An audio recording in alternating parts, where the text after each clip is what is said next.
Here. Robin Fiore. Present. Daniel Gallo. Here. Carrie Howitt. Here. Very good. We're here on the continuation of the Inspector General Committee meeting we had. This is a workshop with regard to the issue of the criteria for the consideration of the renewal or non-renewal of the employment contract for the Inspector General. Okay. The Inspector General is here. I'm just sitting behind someone. All right. Introductory comments. As usual, please turn off your electronic devices or silence them. If you have comments, please fill out a comment card, bring them here, and we will consider them during the appropriate time period. Let's move on to agenda item number 4, the continued discussion regarding renewal criteria for the IG contract. Mr. Baker is here. Did we finish with your presentation, Mr. Baker, the last time we were here?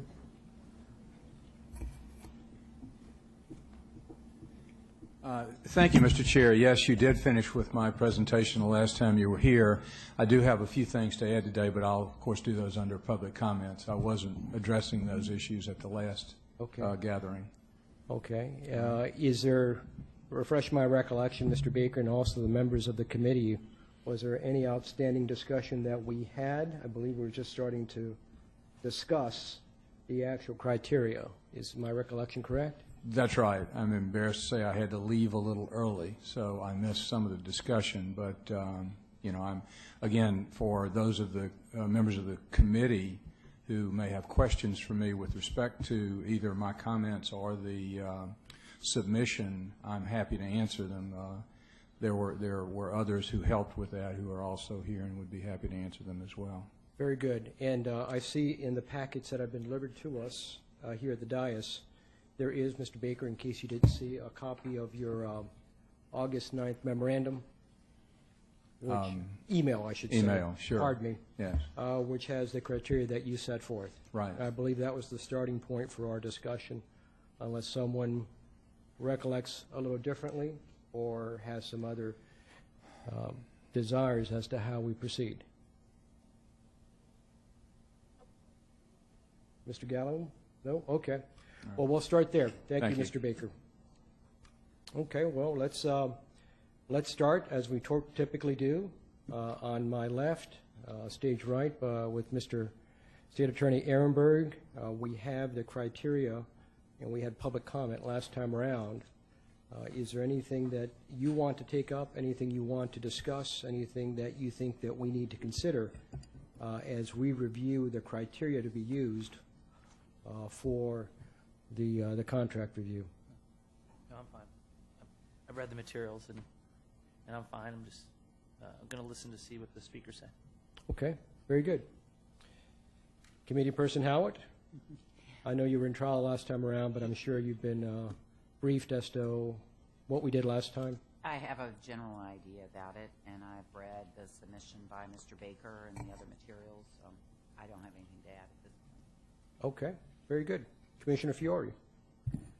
Just one comment, and I'm referring to the discussion that was had about how we understand this process to be, what the nature of it is. And I just want to repeat something. I'm sure everyone here has been evaluated by their employer from time to time, at least I hope so. Typically, those evaluations are opportunities for improvement. Those are, you know, achievements, accolades, and also areas in which we, you know, have comments or critiques.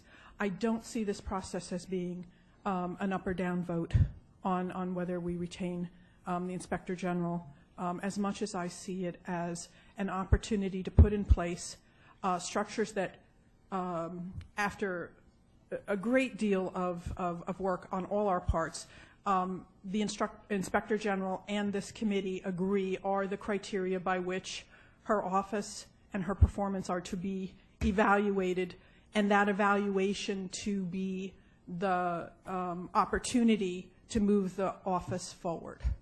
So my view of this is that it is in the nature of an evaluation with progress to be noted and also goals to be set.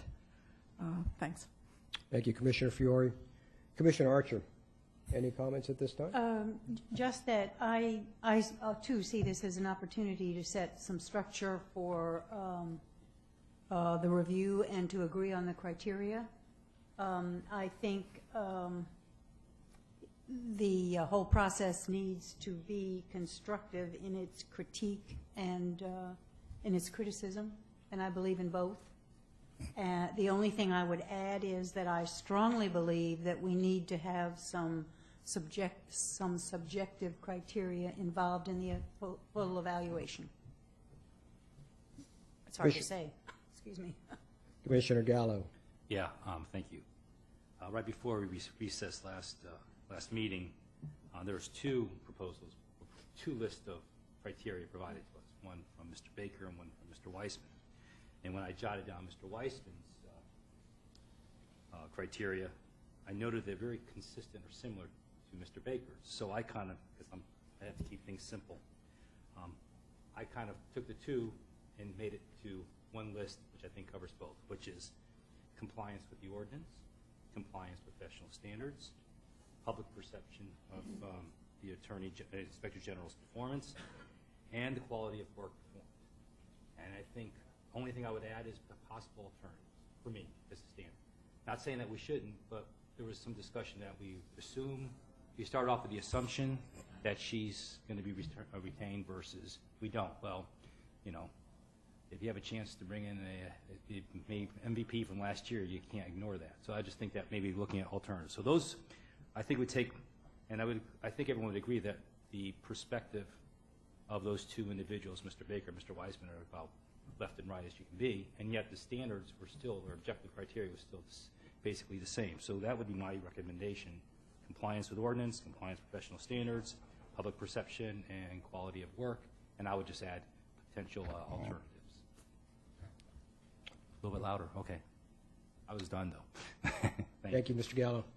Well, let's, if it's okay with the committee, I'd like to take things a little bit out of turn in what we'll do at this particular time. What I'd like to do is allow public comment at this particular time, and then we can work on the actual criteria, and then allow public comment again. So 2 shots at public comment, because I really like to hear what the public has to say about these particular criteria. And I agree with you, Commissioner Gallo. There was a lot of similarity between Mr. Weissman's and Mr. Baker's proposals. They seemed to have a lot of similarities. So let's go ahead and get started. If we could start with public comment. And Mr. Baker, I'm going to leave you for last because you're just up here.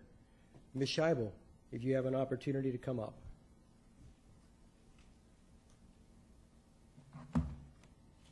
Having been through your discussion last time, excuse me. Please state your name and address for the record. Ira Scheibel, Palm Beach Gardens. Different points, all addressing some of the discussion that already happened last week, was it? I don't even remember. It seems so long ago. The IG has to respond, and this is 2012 numbers. She responded to over 993 calls plus 433 written correspondences in just 2012. And a lot of her investigations are driven by citizen input. One may ask, for example, why is the IG focused on P cards? And there were, people who've come in, not to the IG committee, but come in and why are you looking at something so little? Well, if a citizen complains about something, it is up to the IG to evaluate whether or not there's a problem there, and then delving into it proves there is something and it goes somewhere. So it's not that she just out of a hat pulls a topic. The customer is the citizen, and they're asking things. Next is a level setting kind of thing. There are only 3 of you, and there will only be 2 of you remaining on the IG committee that were there originally. And Chair Farash, Commissioner Fiore, and Public Defender Hawa were on the original committee. And all of the original participants, no matter what their views about Ms. Steckler or the ordinance or anything, knew that they were part of a startup and implementation of the ethics reform in Palm Beach County. Every action was precedent setting, including the hiring of the IG and the hiring of the executive director, and what you on the Ethics Commission were doing. So you had that in mind.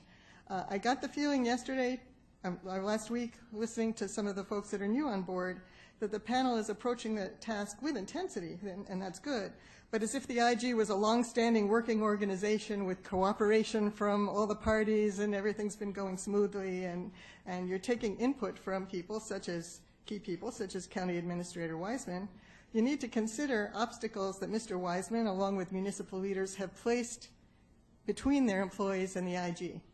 And if one thinks about it, and I'll give 2 specific examples, the IG Drafting Committee debated to death the use of definitions of waste, fraud, abuse, and decided not to place it in the ordinance. Mr. Wiseman did then place those same definitions that were rejected by the IG committee or the drafting committee into the policy and procedures manual, and it took a grand jury to get them removed. In the meantime, many municipalities, mine included, have followed suit and still have those definitions that were limiting the scope of the IG in their policy and procedure manuals.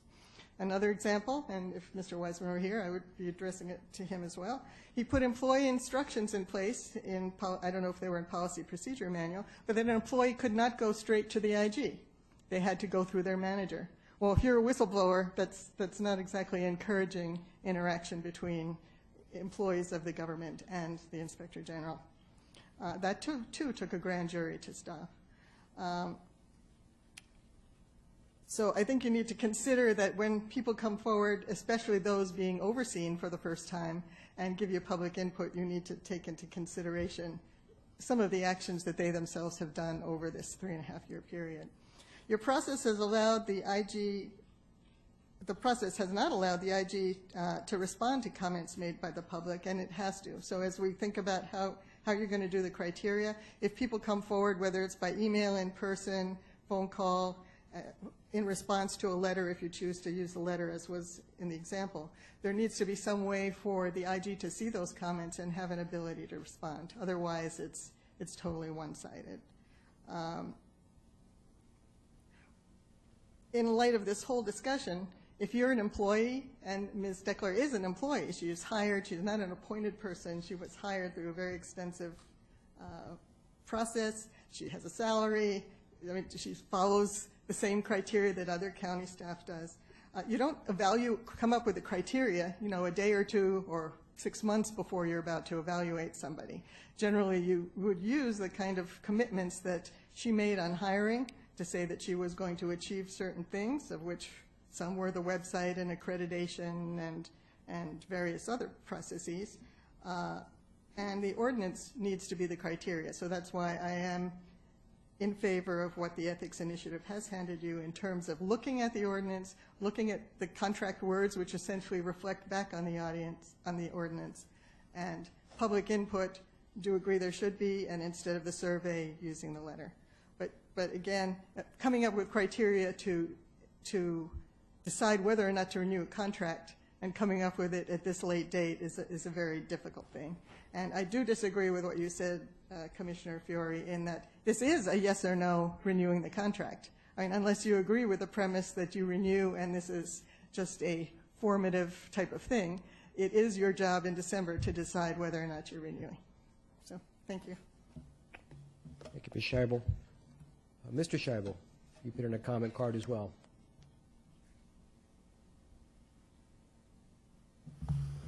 Thank you.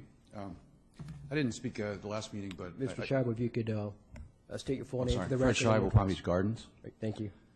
I didn't speak at the last meeting, but I do agree with what was submitted by the Ethics Initiative as far as objective criteria are concerned.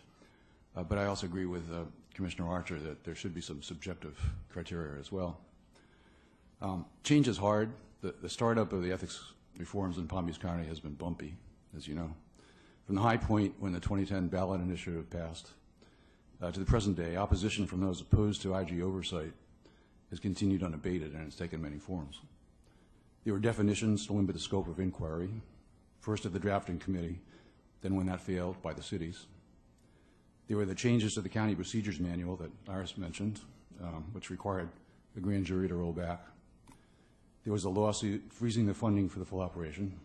And then there were the personal attacks on the holder of the office by the county administrator and others calling for her ouster. At your last meeting, we heard your chairman say, Mr. Farrar, that there should be term limits for the IG because it's an appointed office. We also heard the county administrator say the IG independence was a bad idea. We heard from invited members of the public who complained that the IG was not responsive to them. In my view, stirring up this anthill is exactly what the public had in mind. It was exactly what she was hired to do and what the public expects. Her track record of discovering problems throughout the county, some of them very serious, that's an important metric. But flushing out the entrenched interests that want to stop her at all costs, and then letting the public see it in all its ugliness, that's even more important. That result should be your main criteria, in my view, and there's no question that her contract should be renewed. Thank you. Thank you, Mr. Chairman. Commissioner Santa Maria, you put in a comment card as well.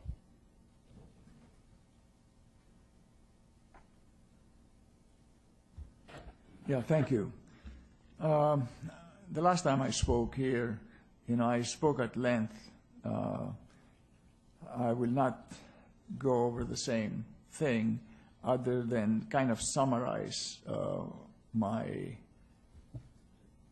feelings about this whole situation. I am speaking from real personal experiences.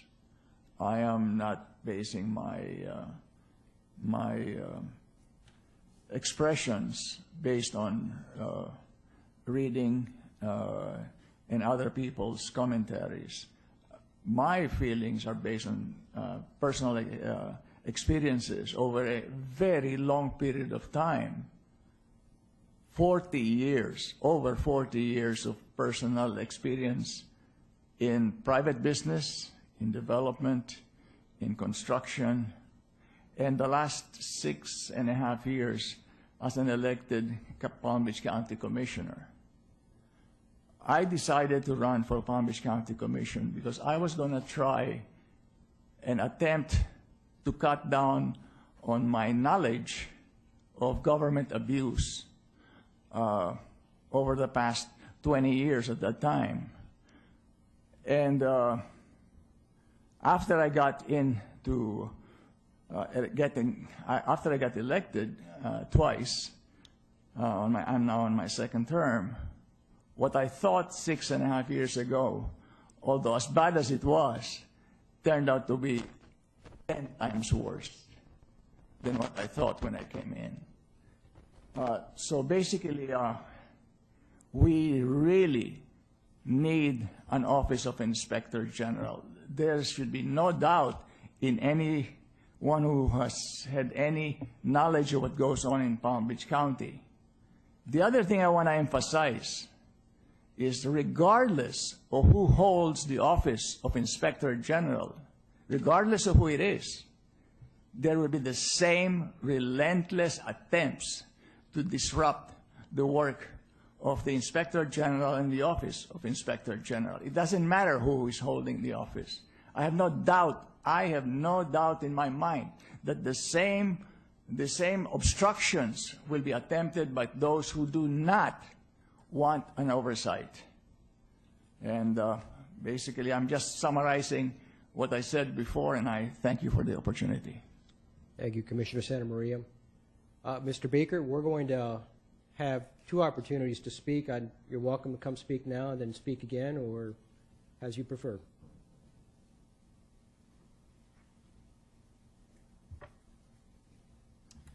Thank you, Excuse Chair me for Farag. 1 minute. Can I just interrupt? I'm sorry. Sure. I note in our packet we have Mr. Baker's thing, and I know I also received something from Mr. Weissman. Is that where his proposal is?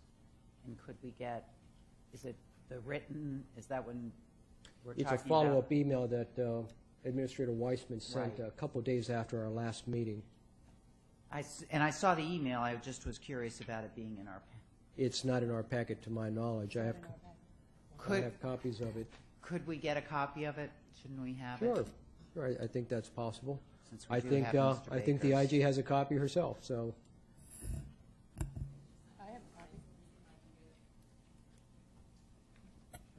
Sorry, I didn't mean to interrupt. It's quite all right. You have a copy, Commissioner Archer? I have a copy right here. Let me make sure that that's it. Okay. Yeah. And you've seen it, haven't you, Mr. Baker? I have, Okay, Commissioner. good. All right, I believe you've copied.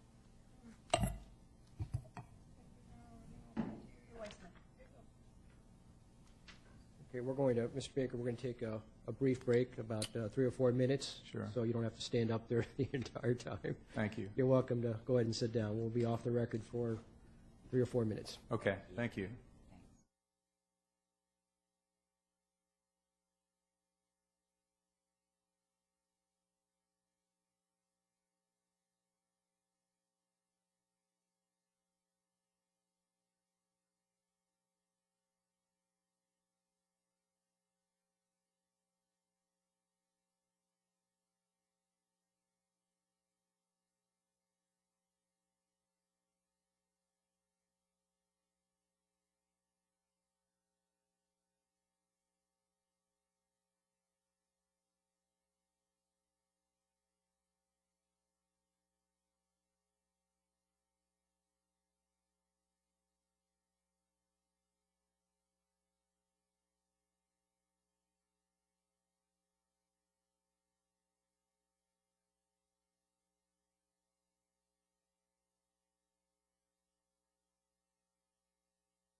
review Mr. Weissman's materials. And there are extra copies for the public up at the table there in case anybody wants to take a look at them. Mr. Baker, you're back on deck.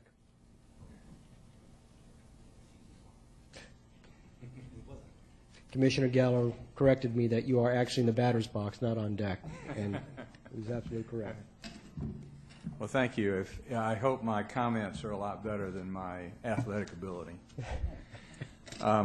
Thank you, Mr. Chair and committee members. I appreciate the opportunity to address you. My name is David Baker. I'm here on behalf of the Palm Beach County Ethics Initiative. I am a resident of the city of West Palm Beach at 220 Miramar Way in West Palm Beach. And I have a few comments, but the first thing I want you to understand is I'm not here today. This is not the format, as far as I'm concerned, or the time or the place to defend the incumbent Inspector General. That is a one-time decision that you will all make, and I have my opinion, and I'll be here when you're discussing that. If I'm allowed to, I'll speak to that as long as you'll allow me to. But this is a much broader, greater decision, actually, that you are making now than you will be making when you consider to rehire the Inspector General, and that is, nation, world, listen to us. We are telling you that if you want to be an Inspector General in Palm Beach County, Florida, these are the hoops that we are going to make you jump through. These are the presumptions you will come with. This is the contract that you will have. Now, do you want to come down here and be our Inspector General or not? And I don't believe that if the bar for that is a lot of subjectivity for a 4-year job in Palm Beach County, Florida, as beautiful as our weather is, you're not going to have very many takers, and the takers that you do have will not be the cream of the crop. The Palm Beach Post editorial page said it over the weekend, a lot better than I could, but I certainly agreed with it.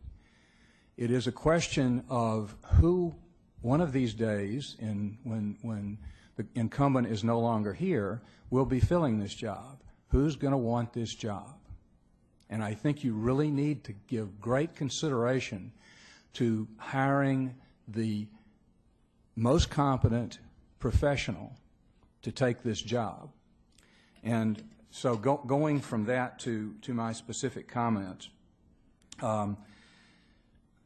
we were talking about, Mr. Gallo was talking about Mr. Weissman's comment about public perception. I don't agree, and that may not surprise you.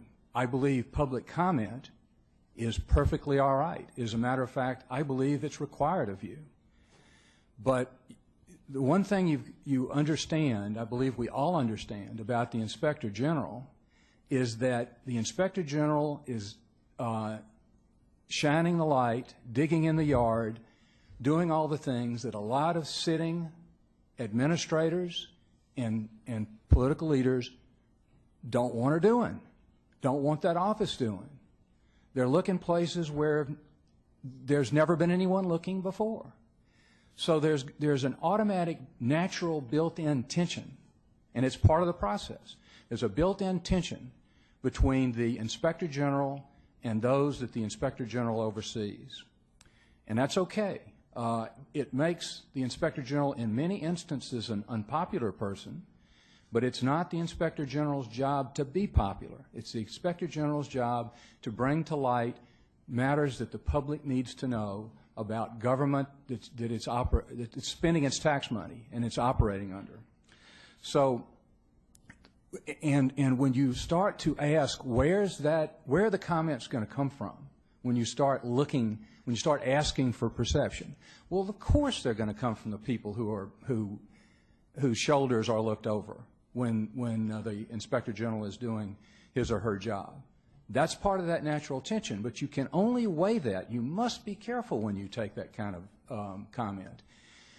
The comment that you take, and again, I'm in complete support of looking for public comment, but the comment you take needs to be by persons who are willing to identify themselves, not sending emails with phony Gmail addresses, from people who have experience, true experience with the Inspector General, who've raised questions with the Inspector General and gotten unsatisfactory answers.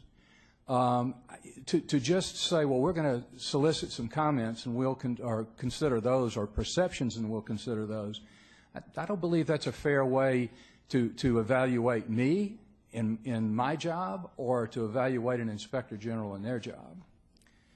Now, the reason we prepared and gave you the criteria to consider for the Inspector General is the criteria, we believe that the criteria we gave you is the criteria that the Inspector General was hired on the basis of: a contract, an ordinance, the interview that unfortunately only 3 of you heard, but it is on tape, so you can go back and hear it again if you'd like to.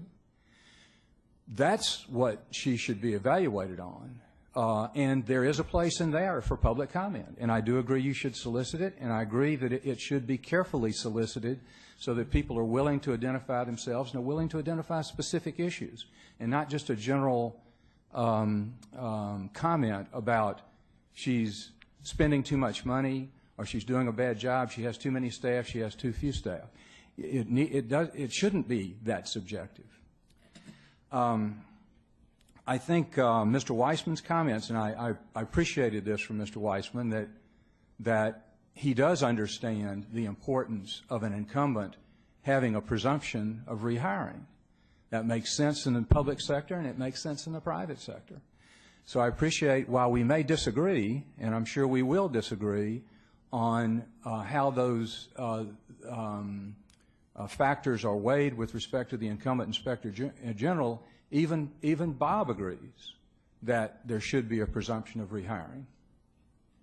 So I hope that in considering this, that you will give strong value to the terms under which the Inspector General was hired, and strong value to comments that are from the public, from identified members of the public who have something to say. And then you can weigh those based on what where they're coming from and why they're making those comments. So that's all. But I'm glad to answer any questions. Any questions from the committee?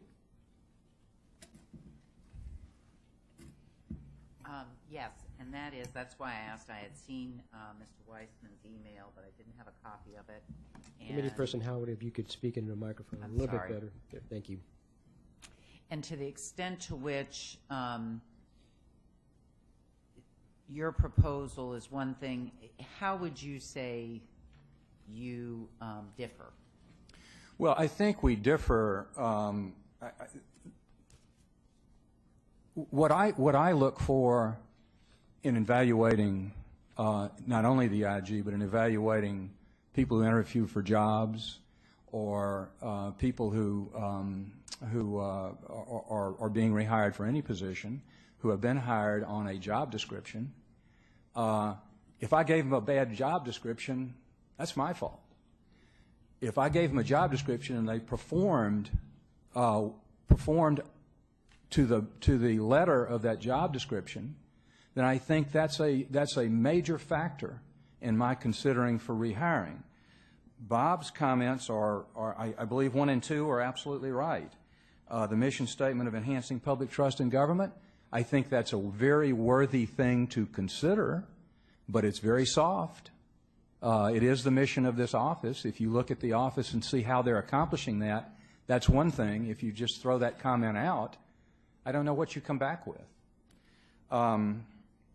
And I think the thing that I am concerned about is that this position is a position, a controversial position, for a lot of reasons that other people before me have said, but it's a controversial position. Just like lawyers who are in the public eye may be in controversial positions all the time, but they still do their job. They still do what they're required to do in the best interest of their client. So, yeah, I think particularly those of us who are lawyers understand that. So, a lot less subjectivity and a lot more objectivity. Any further questions? Commissioner Fiore. Mr. Baker, thank you, and thank the Palm Beach County Initiative for all the work that they do on these issues for us. Thank you. Louder, sorry. A little tired today. On the question of subjectivity, I have, I'm eager to have public comment, but I have experienced in my long time of teaching various ways in which people can be evaluated, and have been both the evaluator and the evaluated person. So, for example, as a teacher, Florida has a standard sort of thing. It says, was the professor available when you needed them after class? I mean, so there are all sorts of objective questions that are yes or sometimes or never, that sort of thing.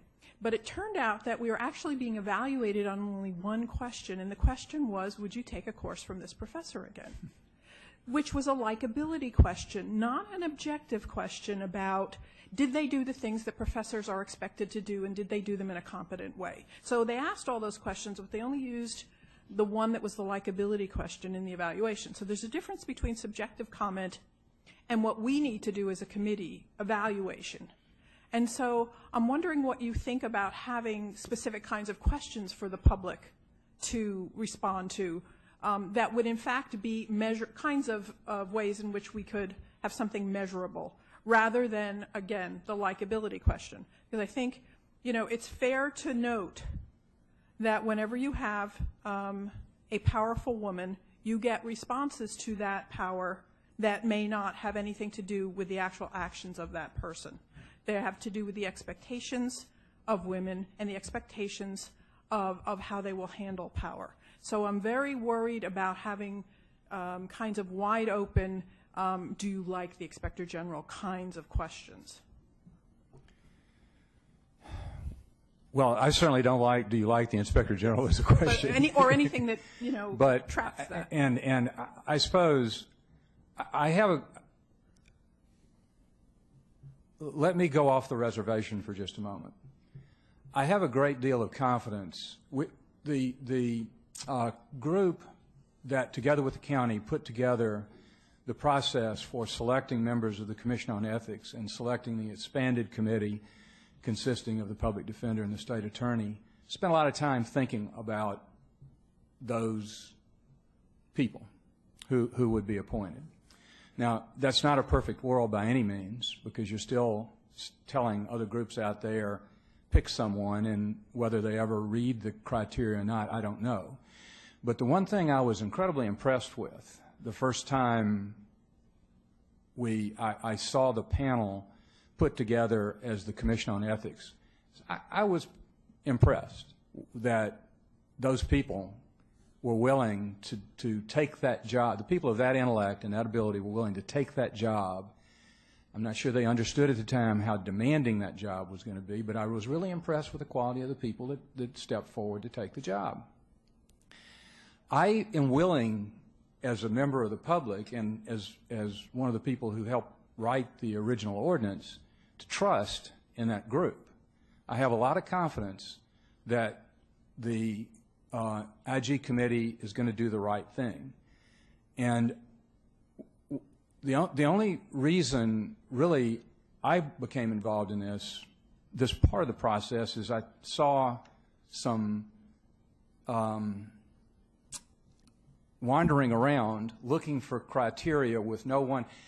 The other thing that I shouldn't go too far off the reservation, but the other thing is that there's no formal training for the Commission on Ethics when it came into their jobs the first time. So it was learned by doing, just like the Inspector General and the Executive Director of the Commission on Ethics learned by doing. So the formal structure of this process was not put together, and as smart people, everybody was saying, well, what do we do? So we saw the opportunity then for the people who had been part of the process as it was constructed to give you their thoughts, and that's what you have, is the thoughts of the people who helped construct the composition of the Commission on Ethics and the IG Committee. Backing up to that, I do have a lot of confidence in the quality of the people who stepped forward to provide that service. So I'm willing to give them the benefit of the doubt when it comes to exercising subjectivity. But subjectivity in any situation where you're making a decision about whether to keep someone in a job should be based on whether or not they did the job. That's what it should be based on. If we've done a poor job in telling them what the job was, or we didn't establish enough criteria to begin with, then that's another issue. But I think what we ought to be looking at is whether or not the person did the job. And people may do a job more passionately and more with more determination and more vigor than someone else, and that would weigh in their favor in terms of retention. And some of that is subjective, so I couldn't tell you not to be at least somewhat subjective. But it ought to be whether or not they did their job. Fair enough. Thanks. Commissioner Archer? Thank you. Let me just preface what I'm about to say by the fact that I believe in the Office of the IG. I think it's one of the most important additions to Palm Beach County. Okay. I have no intention of term limiting the IG or the contract. I think that's ridiculous. I think what happened at the last meeting was that people were reaching around to try and find some way to put a handle on asking other questions, and rather than do that, this came up. And I think that was unfortunate. I do, however, have some issues that I want to mention, and that is that we consistently hear about opposition of the cities and opposition of those people who are being or who are having her look over her shoulder or their shoulder. And the lawsuit of the cities had nothing to do with the oversight. It had to do with the manner of payment. And I want to make that very strongly noted, because I've heard time and time again that the cities don't want to be looked over. The cities don't want this. Nobody wants anything. And that's not really true. No one is out to get the IG. No one is out to remove the department. What they want to do is decide how it should be appropriately funded. And one of the things that concerns me are subjective items, because the lawsuits that took place back and forth probably delayed by a year or more the finalization of the lawsuits brought by the cities. So that brings up subjective questions in my mind. What is the manner of the decisions about how the department spends time with its duties and spends its budget? What is the allocation of employee time? These are subjective things that can also be measured, but they're all wrapped up into one. And when we ask for information about what is remaining, what hasn't been done, how the selections are made, we were told, well, you don't need to know that because the IG has complete autonomy and doesn't reveal anything. Well, we're the IG committee. We're not the general public. And we're charged with making decisions involving the IG. And I don't think it's inappropriate to ask for certain information. I don't want to know details on everything, but there are some things that I need to know to make an appropriate decision. These are the kinds of items that I'm looking for in the forms of subjective information. I've gotten all the objective stuff. She presents us every so often with all of the numbers on how many cases, how many this, how many that. Well, what's left? How were the decisions made? How is it operating? Is the staff appropriate? Aren't they appropriate? Do we really need more? You're operating very, very well and doing a lot of things with this current budget. How do we determine what's enough? These are the kinds of information we're looking for, and these are the kinds of subjective things we need to know. Thank you. Mr. Frost, should I respond to those when they're comments when they're made? It's all right with me if I don't, but I would respond if I had the opportunity to. Any preference from the committee? Why don't we do this? My concern is that we not create a debate, because we'll be here for a week, especially when we have two lawyers talking to each other. But if you could respond briefly to Commissioner Archer's concerns, and please preface your comments with, are they David Baker comments or IG, or the Ethics Initiative comments? All my comments, Mr. Frost, are coming from the Palm Beach County Ethics Initiative. Very good. Thanks. And I guess they are David Baker comments as well. But Commissioner Archer, I agree with you. There's nothing that you said, with one small exception, there's nothing that you said that you don't have the right to ask for. And one of the things that I've said before this smaller group, without the state attorney and the public defender here, is I strongly recommend that when you have that kind of question, you pick up the phone and you call Shel Steckler, or you go by Shel Steckler's office and say, these are my concerns. The only thing that is troublesome is the confidential information that cannot be shared outside the Inspector General's office. And first of all, I don't think you really want it. Mm-hmm. Those are ongoing, pending investigations that haven't been wrapped up with a report. And they are going to be bunched under investigations. But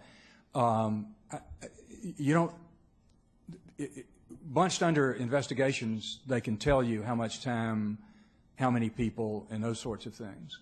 And I think that there's a lot of,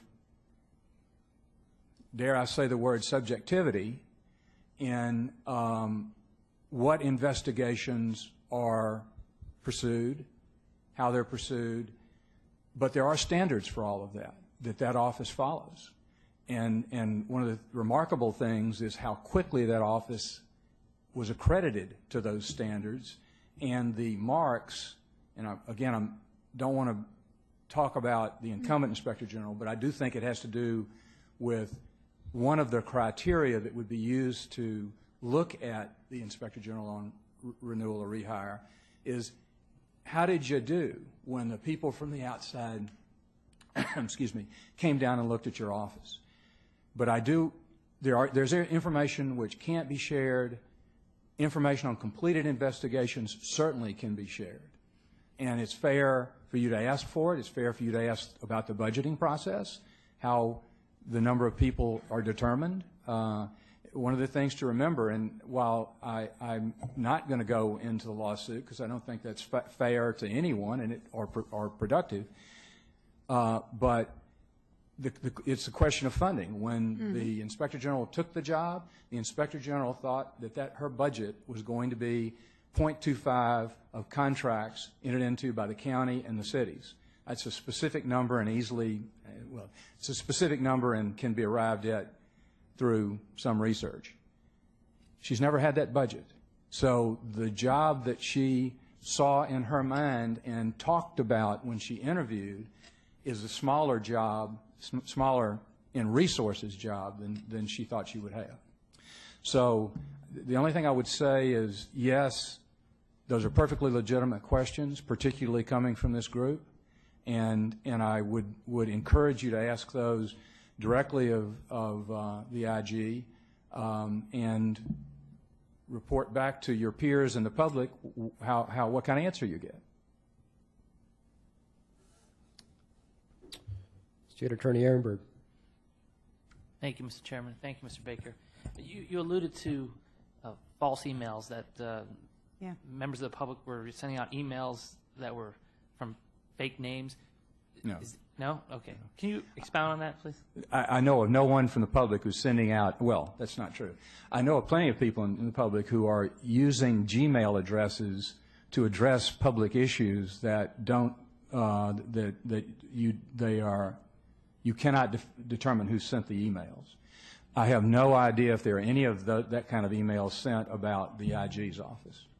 Oh, okay, yeah, No. that's what I to make clear. So there's no evidence of someone just, because when we did the survey, that was raised as a concern that would go on. There'd be stuffing the ballot box. And so in this case, there's no evidence that that has happened. You're just saying hypothetically that it could happen. That was completely hypothetical. Okay, great. Thank you.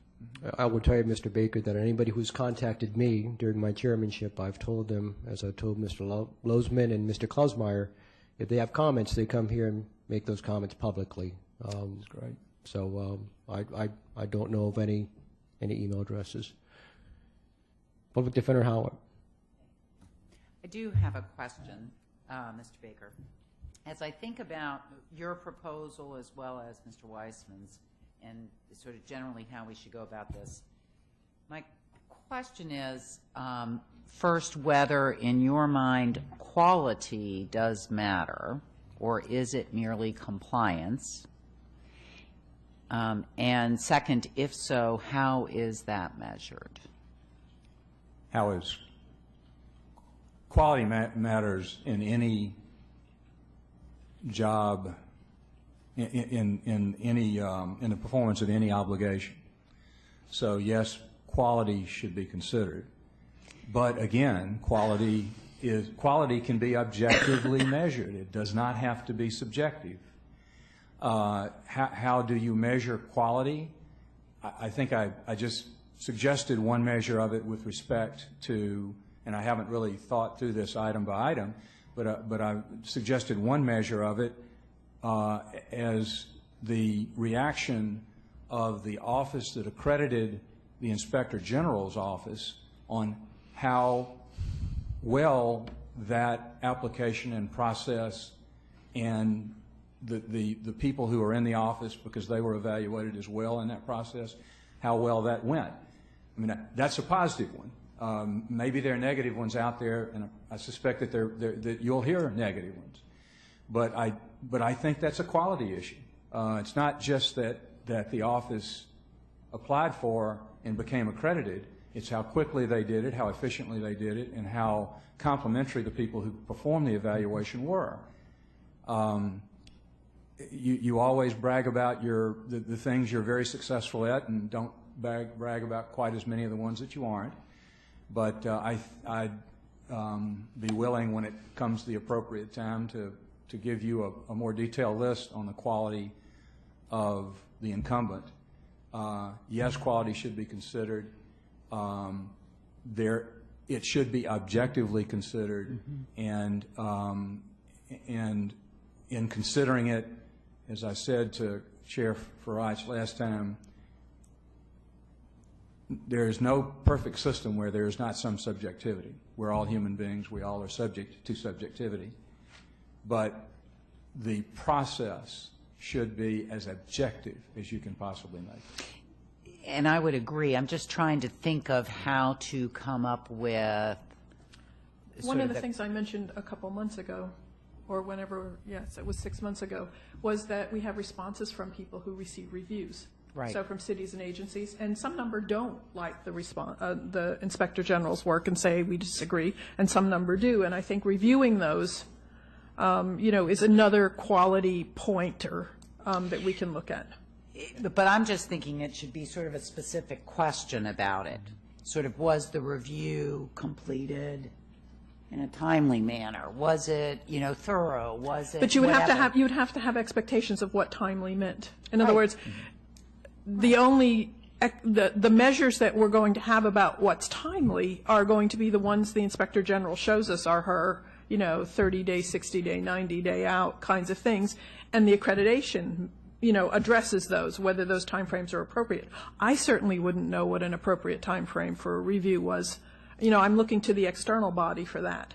Sure, and I think we could suggest some quality issues, and another one that comes to mind is when you perform an audit or an investigation or any other sort of study of a government entity, you make recommendations. How many of those recommendations have been adopted and enacted and are being followed? Those are the kinds of things that may give you an idea of how, number one, efficient and professional the office is, but number two, how well they carry out their mission.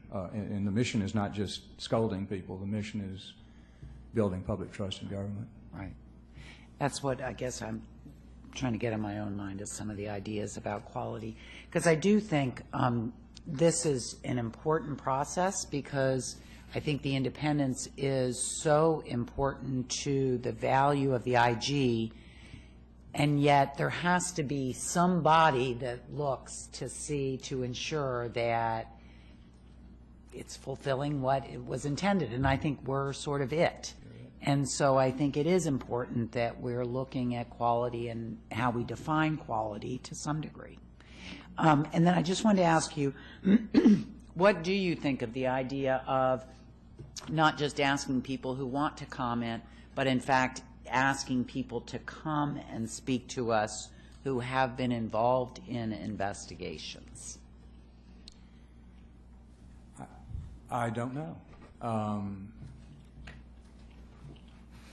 I think that needs to be more scientifically measured than just, if you've had an experience with the IG, come talk to us about it. You could have a meeting that lasts for months if it's not.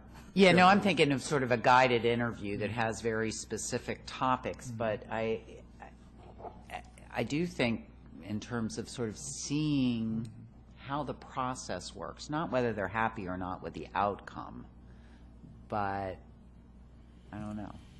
Well, one of the things, see it more than we do. And I'm sorry, Mr. Frosch, I know that Mr. Baker, I don't know that you realize you're going to be deposed today. Thank you very much for, all kidding aside, thank you for answering the questions, because you are helping this committee refine the process. Yeah. We appreciate that. And the one thing I would say is that I think a lot of the questions that you're asking, I've not heard a question come from anyone up here that didn't have merit to it. And I think one of the things that would really help in terms of the understanding of the successes and failures of the IG's office is to have a conversation with the IG. And I know that you people are giving up so much of your time to this, I don't know where you'll find any more to do that. But I think it would be very helpful in your understanding of how the Inspector General measures its own successes. Maybe that's enough for you, maybe it isn't, but I think it would be healthy for you to understand that, how the office interacts with the governments that it oversees. I honestly think you'd be surprised. Mr. Chair, is the accreditation report a public document? I don't think it's filed of public record, but I don't think it's a private document. It's on the web, according to the It's on the web website? The entire thing, not a redacted version. Okay. So I think I have to spend some quality time with that. Not at night, hopefully. Any further comments from the committee? Regarding Mr. Baker's comments? None? Mr. Baker, thank you very much for your very insightful comments. I appreciate it. Are there any other members of the public that want to comment? Ms. Scheibel, would you like to comment again?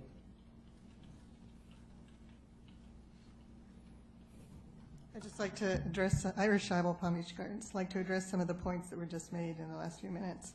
As far as the comments about municipalities, Commissioner Archer, having participated with my city, knowing how other cities have reacted, it is not simply a matter of those participating in the lawsuit. When you go to a city council meeting and your town administrator or whatever makes some crack about the IG came to me and what a waste of time, or I don't want to give my top 10 contracts, or we spent 25 hours doing this when there were legitimate questions, and here's the cost of 25 hours when they don't talk about 25 hours of anything else. There is an attitude when the city puts in definitions, irrespective of the fact that it was not part of the ordinance. So there is pushback that is not related whatsoever to the funding issue. That's normal. Yes.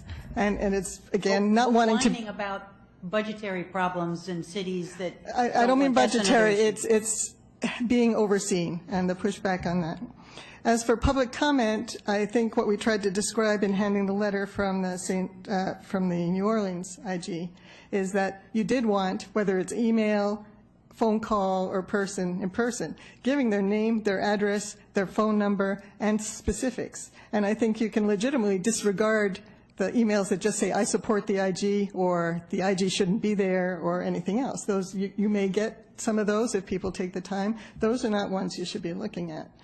You should consider the ones, however, who have something specific that says, I contacted the IG, I never heard back, or I contacted the IG, and this is what happened. And as far as quality, I agree with what Mr. Baker said, that, and we had this discussion, I think, back in February or even December, that you look at not just the responses the cities or oversought organizations write in response to the IG's suggestions, but the implementation. And I think she showed us a very huge number of recommendations either were implemented, and then a very large number were still pending, and very few were just outright rejected. So that is a measure of quality in terms of their finding something that was valuable enough that they made changes in how they did business. So, thank you. Thank you, Ms. Scheibel.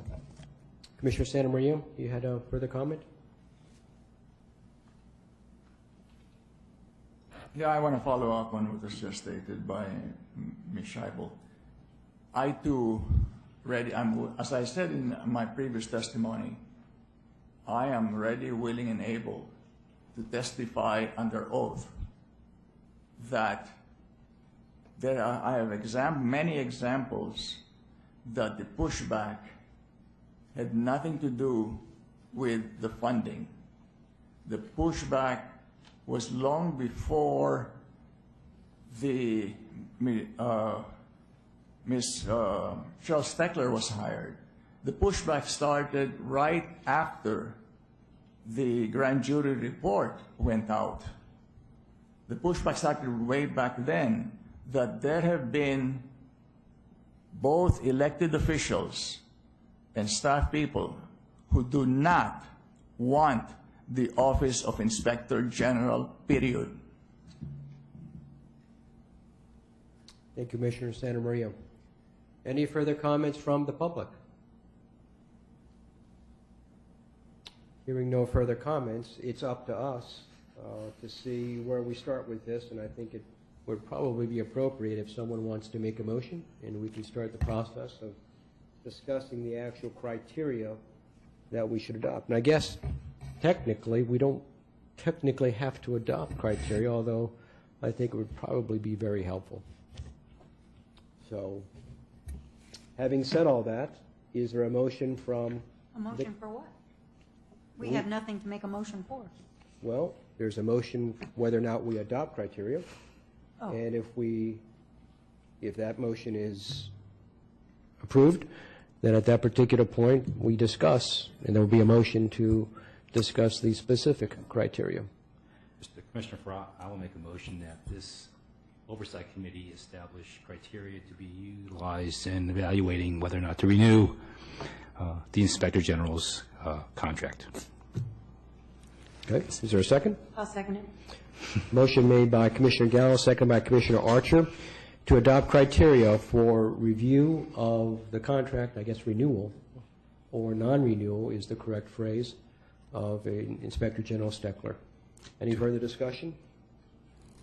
All those in favor signify by saying aye. Aye. Motion carries unanimously. Okay. First step is out of the way. Now let's talk about, I guess, where the devil's in the details. Devil's in the details. May I be So, heard? oh, go ahead, please. Because I just want to clarify. because this is a continuation of our previous meeting, and it was Ms.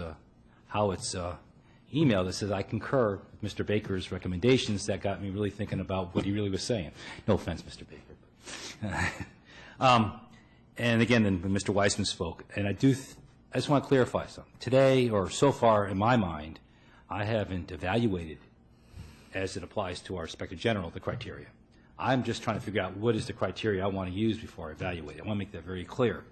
And I look at the Inspector General's position as a very important one.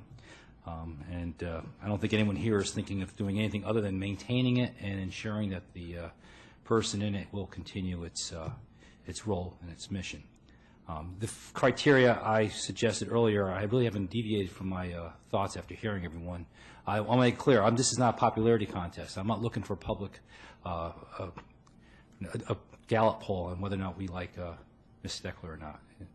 What I want to look at is the whole purpose of this whole scheme that we have, and I don't know if that's right, with the Commission on Ethics and the Inspector General and the Oversight Committee, is to enhance the perception of that Palm Beach County does operate in with some sense of integrity and genuineness in its dealings. Now I have two more people to the left of me who work in the public sector, and I know they'll agree with me when I say the vast people I've worked with in the public sector are good people who are committed to the purpose for which they are employed. And especially those two folks in the far left, I mean, they know that the people they work with are phenomenally committed and take personal sacrifice to be where they're at. And some of them are there for decades, and it's phenomenal. And that's the kind of thing that I think sometimes gets lost in this concern about fraud and waste. And yeah, there's fraud and waste, I'm sure. That's why we're here. But there's a lot of good stuff, too. And I think that has to be promoted. And that's why the factor when I was talking about public perception is, does the Inspector General promote the fact that we do have a government that is worth having some faith in and some trust in it? And obviously we're not perfect, but there's a lot of good things about it too. So, and we are public, we are government, and we answer to the people, and so there has to be some sense of respect to that concept. And so when you look at, when I was thinking about public perception, I wasn't thinking about public Gallup poll sort of thing, but Mr. Gallo, if I can make a suggestion, maybe we take them up one at a time, because I think there are different factors, and for lack of a better phrase, we'll call it the Ethics Initiative list and Mr. Weissman's list, and as you pointed out, there is some similarity, so maybe there are some non-controversial aspects of that, and we get those out of the way, and then move on to the more challenging ones. Okay. Well, could I ask procedural questions? Commissioner Fuyaro? Yes. So we don't have a staff for this committee. So we have to be careful that the procedure that we choose is one that can be carried out. So it has to be, I think, very frugal or simple. So that's one issue. I think county staff has in the past assisted this committee. There is no standing staffing of this committee. So whatever it is, we will have to find it, budget for it, supervise it. So we don't have that yet. So to do an evaluation requires, and we have in the past made the Inspector General staff this committee. I'm not sure that's appropriate when we're evaluating the Inspector General, but so there's a procedural issue to be addressed. But it also means that it has to be a manageable process for whoever it is that's going to produce the material for our review. I think it's reasonable to ask the Inspector General, once we have the criteria, to respond and say, here's how we think, we measure up in terms of these criteria. But I'm not a fan of the adversarial approach, except in court, and I don't want there to have to be a response that's in the negative in order to have an evaluation. So I'm not sure how we walk through all that. So those are two concerns that I wanted to raise. Well, it's up to the Inspector General whether she wants to comment. I presumed she would have an opportunity to comment, and she's welcome to come to the table and comment at any time. But I thought that what we would probably do is go through each step, and that's why I asked Commissioner Gallo to possibly break down his request into steps. There may be some aspects that the Inspector General agrees with. There may be some that she does not agree with. And we should probably speak about each one of those. No, I meant she's going to have to provide the data. Not what, you know. No, and absolutely. So if we said, well, we want to see every single report ever filed, every single communication, I'm sure the Inspector General would say, well, we can do that, but it might take Exactly. a year or 2 years and cost X dollars. But we might want to say something like, I'd like to see the complaints and how you responded to them. Understood. In other words, so there might be some subset of material that would give us the answer to the questions Sure. that we have, which are not the same thing as going through a checklist. Sure. Ms. No, Archer. I have a question. Is, once we establish review criteria, is this going to be verbal or in writing? Is what going to be verbal? The analysis of the material. I mean, are we going to assemble questions to be answered and then resubmitted to us so all of us can review them? Well, I mean, what are we going to I do? suspect it has to do with the specific criteria. The discussion of any decision will be public here on Right. the record, but if there are some questions that require collection of data, that can't be done here, but the discussion of the data collected could be done here. For instance, if it were a question of how do we review 6 reports, whatever reports those may be, that could not be done here on the spot, obviously, but that data could be collected apart from the meeting here and then brought back to us and we could discuss it publicly. In my corporate life before I was a professor, all evaluations had a standard set of questions, and the person being evaluated had to do a self-evaluation first. Exactly. That's what I'm talking about. So there's some sort of a set of questions. Format. Yeah, and then the Inspector General would provide whatever data could be provided addressing those in the form of a self-evaluation, saying, and you know, without modesty, saying all the good things as well as the areas that need attention. That would, I have no Go ahead. I have no preference. It's what the committee wants and what the committee thinks is a good idea. If a self-evaluation process is what the committee wants, then obviously that's the way we'll do it. yeah. I don't know that's what we're suggesting as much as that's one aspect of, I mean, I would certainly want to hear from the Inspector General as to whatever criteria we come up. But I think fairness dictates that whatever Yeah. criteria we come up with, the Inspector General comments. Right. But I rather don't than know comment in the abstract, I thought it might be useful for our committee to come up with the actual criteria. Yeah, And then- that's then I'll- probably well true, but I would like to see some sort of format that we would all use. Perhaps we could all take that format once it's decided and make our own determination, and also give a copy of it to the IG, and then assemble them together and come to some sort of decision. I have no objection. Do you have a suggestion in terms of format? I'd suggest contacting HR and asking them for a format. I mean, it's their bailiwick to set formats on that kind of thing, so I think that's where it should come from.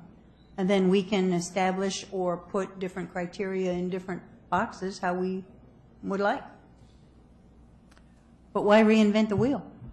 Well, there's a proposal for, to look at the specific contract deliverables. In other words, to start the evaluation with what the Office of Inspector General was tasked with. And so I think that's the objective element, which is the first attachment here. So my question was not, are these the things we should ask, because they certainly are, but how do we get data into this format? And so it strikes me that most of this has to come from the Inspector General's office or from the accreditation report or something of that nature. So, for example, on page 3, if I'm going the wrong way here, Mr. Chair, you'll stop me. I'm just trying to. It's your committee, every bit as it is mine, so there is no right or All right. wrong way. So there's a section on outreach that says the Inspector General will perform outreach. Well, the Inspector General, in response to that, would have to say, here are the 92 things I did for outreach. And we might take the external report, the accreditation report, and say, what did they say about the Inspector General's outreach? And then also ask community groups, what do they say about the Inspector General's? So we have 3 entities that we want to collect from: the Inspector General, the accreditation report, and the community. And here I'm thinking of groups rather than trying to get every individual who ever had access to the Inspector General. But there are a number of groups, many groups, that she has had access to. So we would solicit input from those 3 kinds of sources in response to outreach, or in response to facilities, or in response to the various things in the attachment that Mr. Baker and his ethics initiative came up with. So that's just one. Mr. Merriman, welcome. Good afternoon, sir. A question was raised by Commissioner Archer with regard to the process HR would use in a situation similar to this, and thank you for agreeing to come here. And I saw you in the audience. It's a private joke. I saw you in the audience, and thank you for agreeing to come down and comment. Perhaps you can give us an explanation as to the sort of procedure that the Human Resources Department of the county would follow in a situation such as this, keeping in mind that I suspect that we are not necessarily bound by that particular process. Am I correct on that? Well, we would, when I say we, the county representatives of the Human Resources Office would do whatever the committee so directed. But to your question about a process, you know, and I think Dr. Fiore is probably as familiar with these as anything, an instrument that you would use to evaluate an employee in this case would be based upon the criteria, the ordinance, the performance factors, the job description, all the elements, and then you come up with objective criteria and how to evaluate the individual, and you just do it with the risk of oversimplification.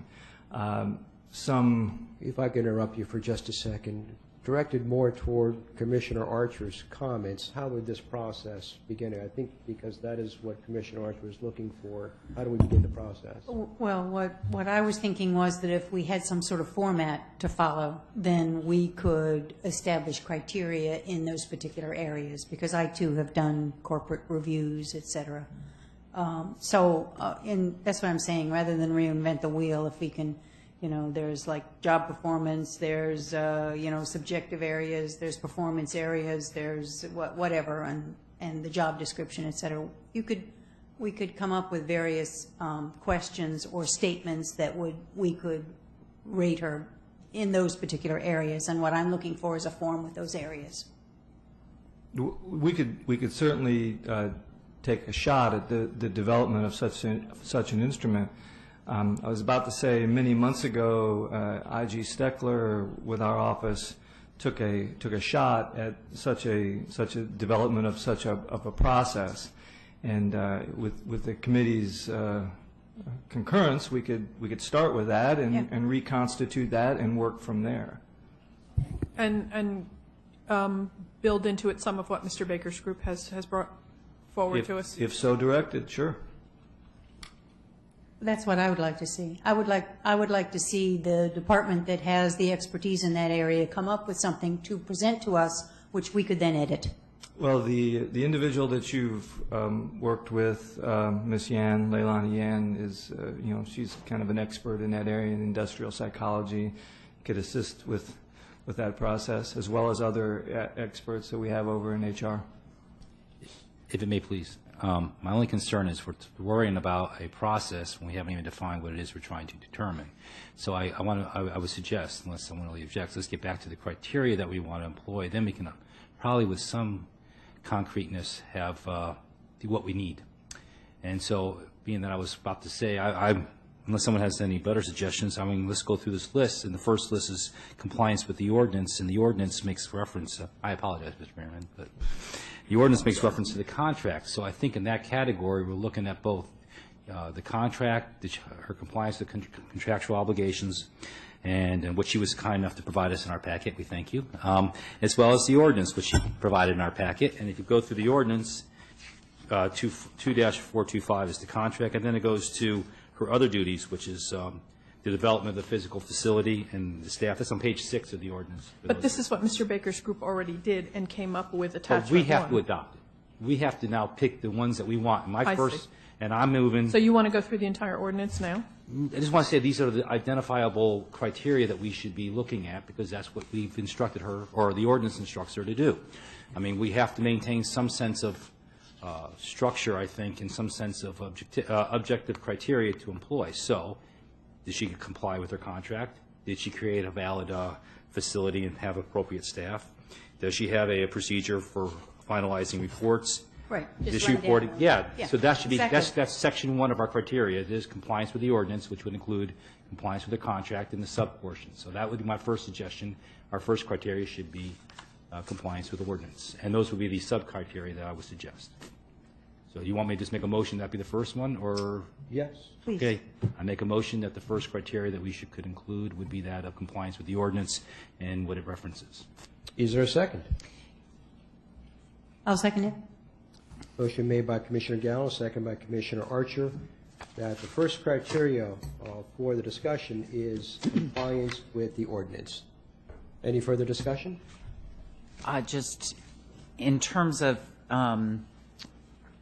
do you have in mind the list? Yeah, I have the 5, I was going to maintain the same list I started off with, but I thought we wanted to do, Well, here's the, It's probably better, Ms. Howard, that we go broad and then start refining, because there may be areas that we don't have agreement on. I think everyone on this committee, I'm guessing here, of course, but I think everyone on the committee is going to agree that compliance with the ordinance is a criteria. Right, I But just there may didn't know be how we specific were. items It's not that the we only may not agree criteria. on. It's No, I know, but how are we I mean, don't we have to have a definition of that, I guess, is my question? What is Or we're going compliance? to approve it? well, that's where the I mean, subjective. what does it mean, compliance with the ordinance? I just think we ought to list it out. Are we accepting well, that's what we're Mr. asking Baker HR to did? do. No, I was actually reading the ordinance itself, is what I was doing. Right, so that's what I would, Okay, I didn't know great. if you finished Well, or. I was told, I got the impression not to do that, so. Well, I I would like to understand why it is that we're going to reinvent the wheel when a group did exactly that and came up with what from the ordinance should be built. I mean, it's exactly from the ordinance, word for word. So I mean, but I'd rather, being who I am, But do we? how I grew up, I think I'd rather go from the source than from the I understand, but isn't secondary that source. part of the prep work that we would have done for this meeting?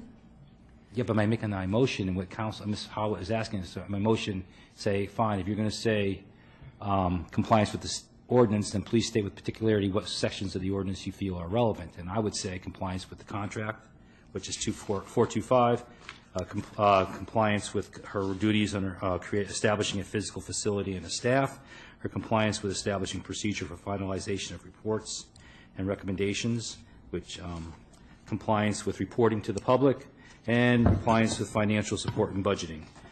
Those were the ones that I thought were relevant to this, and those are the ones I would adopt or make my motion with. So if I'm allowed to amend my motion, that's what I would say. And that would just be one criteria for us to consider. Why don't we go down those one by one? Commissioner Gallo might be the easiest way to do that, because there may be agreement, there may not be agreement on all of those criteria. Okay. First, okay, then how do we do this now? Because I've made There's a a motion. motion. So we're going to do it the previous, there's a motion on the Right, amend your motion to say, to list the specific criteria as opposed to just the ordinance. okay. And talk slower. That'd be helpful. No way. I got a baby in the bathtub, okay? All right. I'm joking, folks. All right. It is my motion that the first criteria that we consider in evaluating whether or not to renew the contract with the Inspector General is her compliance with the general ordinance.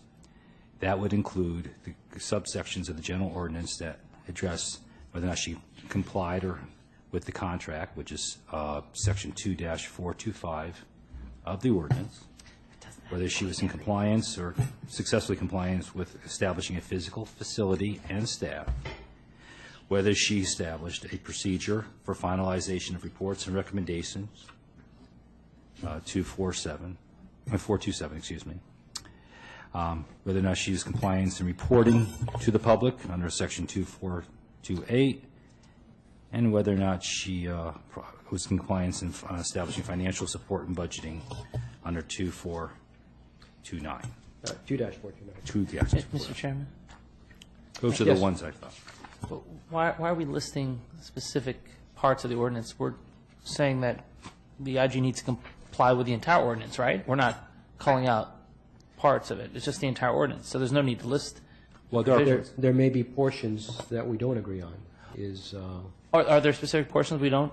Whether We I don't know think yet. I don't know yet. I think Okay. that whether or not, I don't think it's I relevant. presume, State Attorney Ehrenberg, if the motion does not carry, then at that particular point, we'll break it out. But rather than have 7 multiple motions, I think what Commissioner Gallo was trying to do was trying to speed up the process. And identify what I thought was most relevant to evaluating her performance as opposed to an ordinance in its entirety. For example, the title is not relevant. Isn't that what HR will do for us? We have to agree on the scope, and then I assume that they'll take our scope and then start ascertaining the data we need at our direction to evaluate that scope. I think we kind of give them the direction, I hope. I think that's why we're doing this. So the Inspector General's actual duties are specified in 422. That is to establish the office, find the employees, supervise them. In other words, most of her job is an executive job. So if we're going to evaluate her job, I'm not sure why we're ignoring the parts. Let's see if we have a second on the motion itself, because I think right now there is not a second on this specific motion. Is there a second?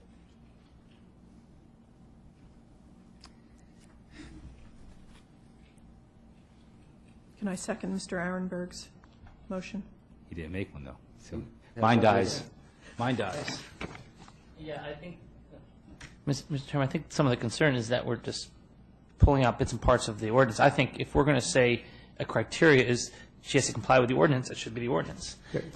Just to be very precise and the record's clear, the motion to break out those specific criteria made by Commissioner Gallo died for lack of a second. And at this particular point, State Attorney Ehrenberg, do you have a motion to make? Well, the motion would be to comply with the ordinance. Obviously, if, no one's going to be fired because if the notice was provided 71 hours prior to serving a subpoena instead of 72. Exactly. But I think we should keep the whole ordinance together.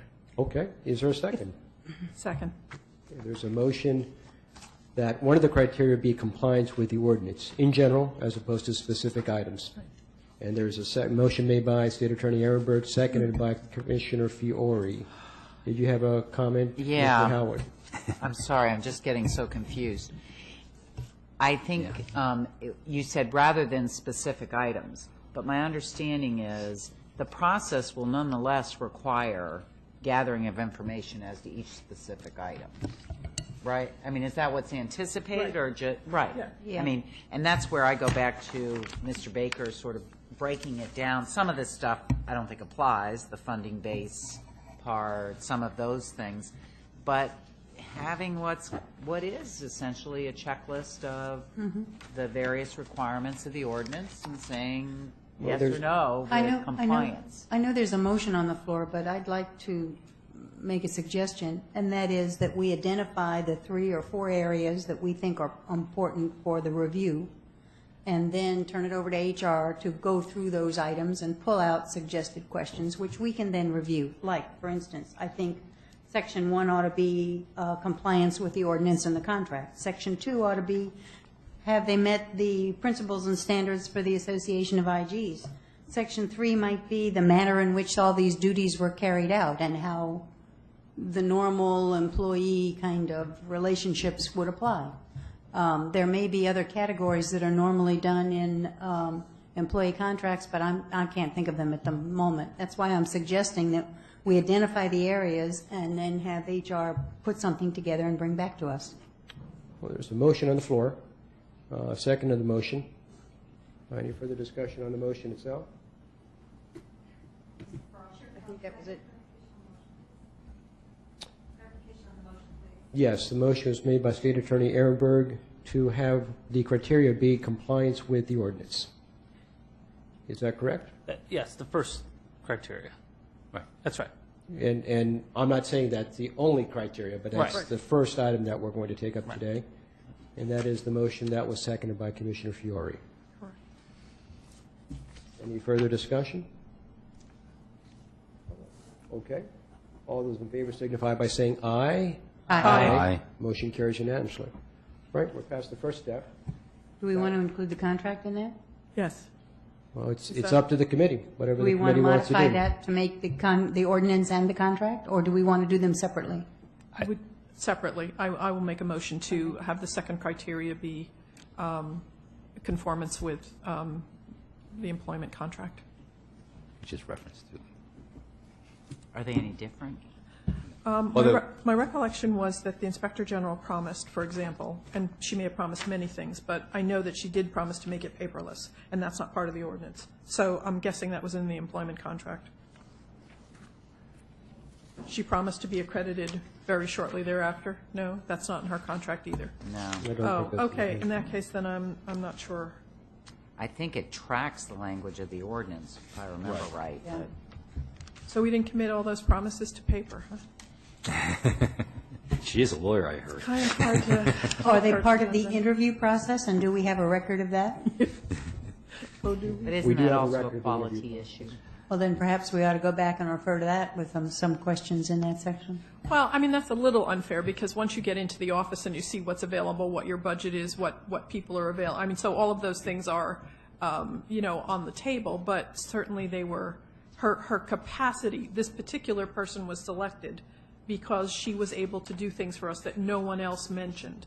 And so that's, I mean, so there's an expectation that those things will come about. And to me, promises kept matter, but they may not matter to other people who may not care about whether it's paperless or not, as I do. Wouldn't they then be items for review and future growth that ought to be included in the review? Only, well, we're different people now, so two of us are left, and maybe the new set of people don't care about whether it's paperless, so I guess.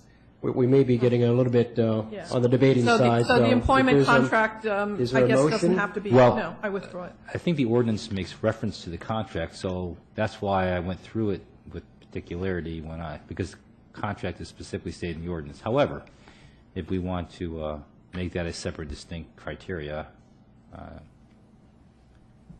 I'll tell you what, I'll move that the contract be criteria, compliance with the contract be criteria number 2. Is there a second? Second. Motion made by Commissioner Gallo that criteria number 2 be compliance with the contract, seconded by Commissioner Fiore.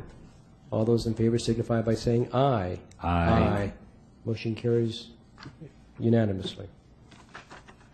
We had discussion just a moment ago, being whether, I think Commissioner Archer, you raised whether compliance with interview promises should be a criteria.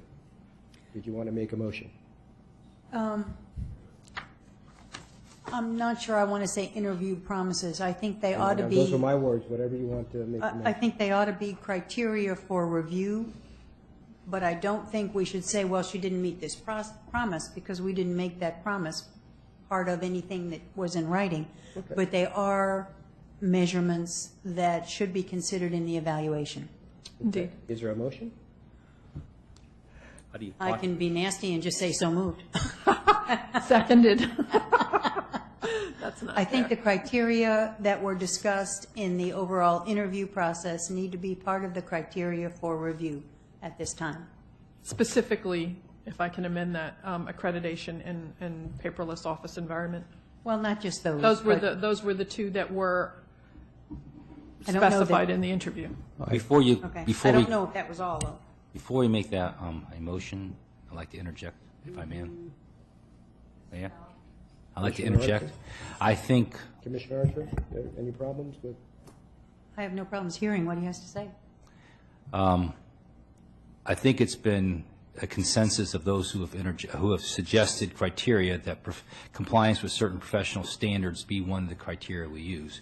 I would consider professional standards being many things, including the accreditation process. So I don't know if I would like to include that in compliance with stated goals in the interview as opposed to a separate, distinct criteria. And I thought that was, everyone else both Mr. Weissman and Mr. Baker and everyone else who has spoke says that, the fact that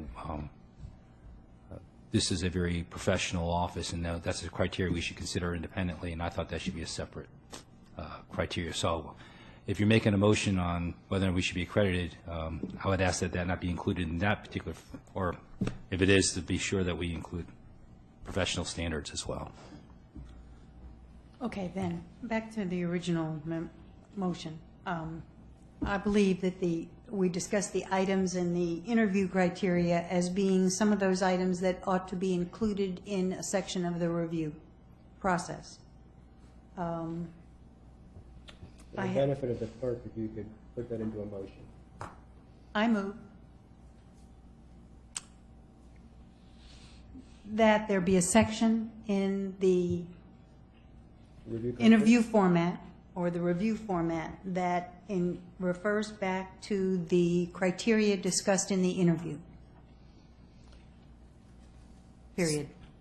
So while I was thinking about this, both Commissioner Gallo and Ms. Howitt made points that these were quality issues and could be addressed in a different section. So not so much as promises. So we can make another section. Yeah, but not as promise. So the whole interview promises thing, I don't think, should be the way we frame it. They should just be. I never said interview promises. Yeah, no. I'm just trying to work through this. Before we get out off field, is there a second to Commissioner Archer's motion? Not as stated. Okay, that motion failed. Someone else make one. I think the standards of professionalism ought to be a section that's included. But. Is that a motion? Okay. I move that there be a section on professionalism in the performance of the duties of the office on the review criteria. Is there a second? I'll second that. Motion made by Commissioner Archer that standards of professionalism be a section of the review criteria, seconded by Commissioner Gallo. Discussion. However, I think we might need to work that wording. That to me is a little vague. What about the compliance with professional standards? Okay, but how are those professional standards stated or outlined? I think they ought to be the principles and standards of the Association of Inspector Generals. Sounds like a good standard. Okay. I don't know them personally, but I think it should definitely be the standards in the industry. I think if that's the best measure of them, that's great. One of the emails has it listed as the principles and standards for offices of Inspector Generals of the Association of Inspector Generals. I think that's, I'm not sure that's exact wording, but that's what it was said in Mr. Weissman's. That works. And that's what I intended when I seconded it. Yeah, I agree. Is there a request to There's a rework the motion? Do you care to do so, Commissioner Archer? Can the clerk restate that?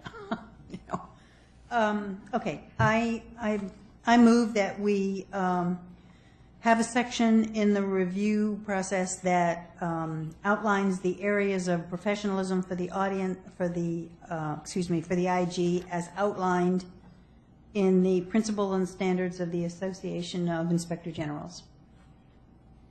Is there a second? I think we're just messing with wording. Yeah. Okay, then Let I somebody agree with else it. make the motion, yes. No, I mean, I agree with that, and that's your motion. You should make, Commissioner. Just so it complies with principles and standards for the offices of Inspector Generals. Oh, sorry. Microphone. Oh, speak into the microphone. Yeah.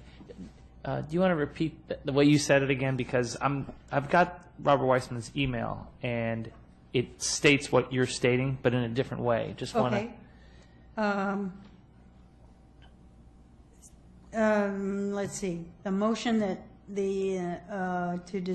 I don't know. I'm lost. Somebody else make. Do you want to make the motion to make the second criteria the principles and standards for offices of Inspector Generals of the Association of Inspector Generals? Compliance with. Compliance with. Compliance Yes, with. correct. Okay, the motion by Commissioner Archer failed for lack of a second.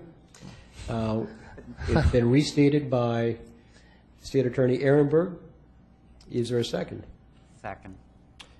Seconded by Public Defender Howard. All those in favor signify by saying aye. Aye. Motion carries unanimously.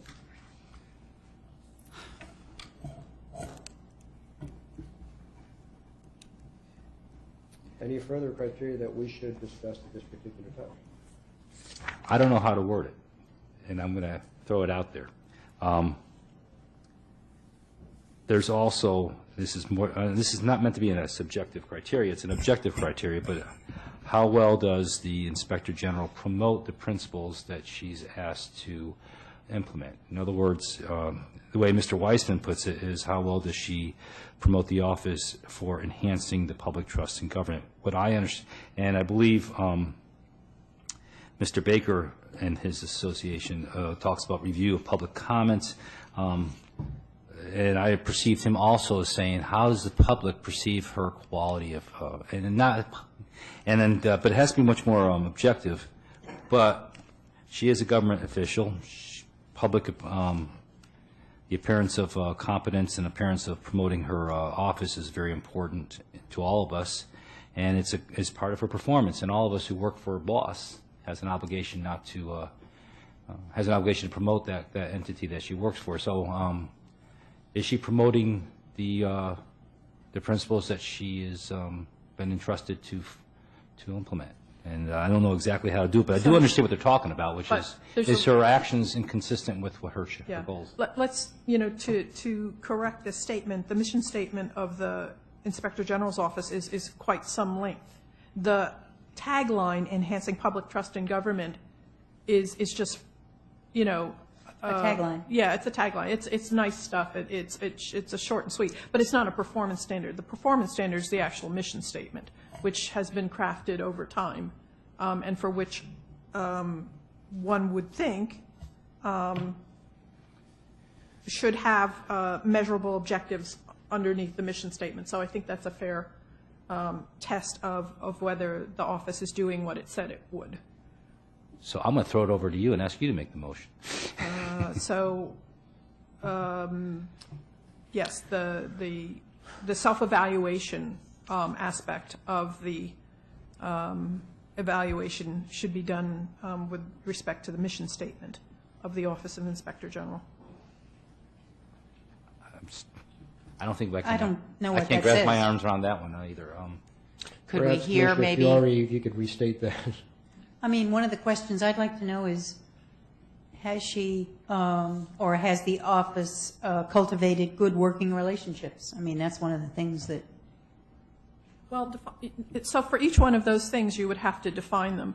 The thing that you can do is say, what steps has the person being evaluated taken to create relationships or to, Okay, so that's the manner in which she's carried out her duties. Yeah, I mean, but you can't say, without some other kind of instrument, you wouldn't be able to ascertain whether those efforts have been successful. So you can measure the activity but you can't measure the outcome based on how we are approaching this. So I think the activities that go with Well, let's do this, because I think we're driving our poor clerk crazy, and we apologize. We're obviously all very passionate about these ideas, Madam Clerk, and forgive us for not stating these in terms of a motion.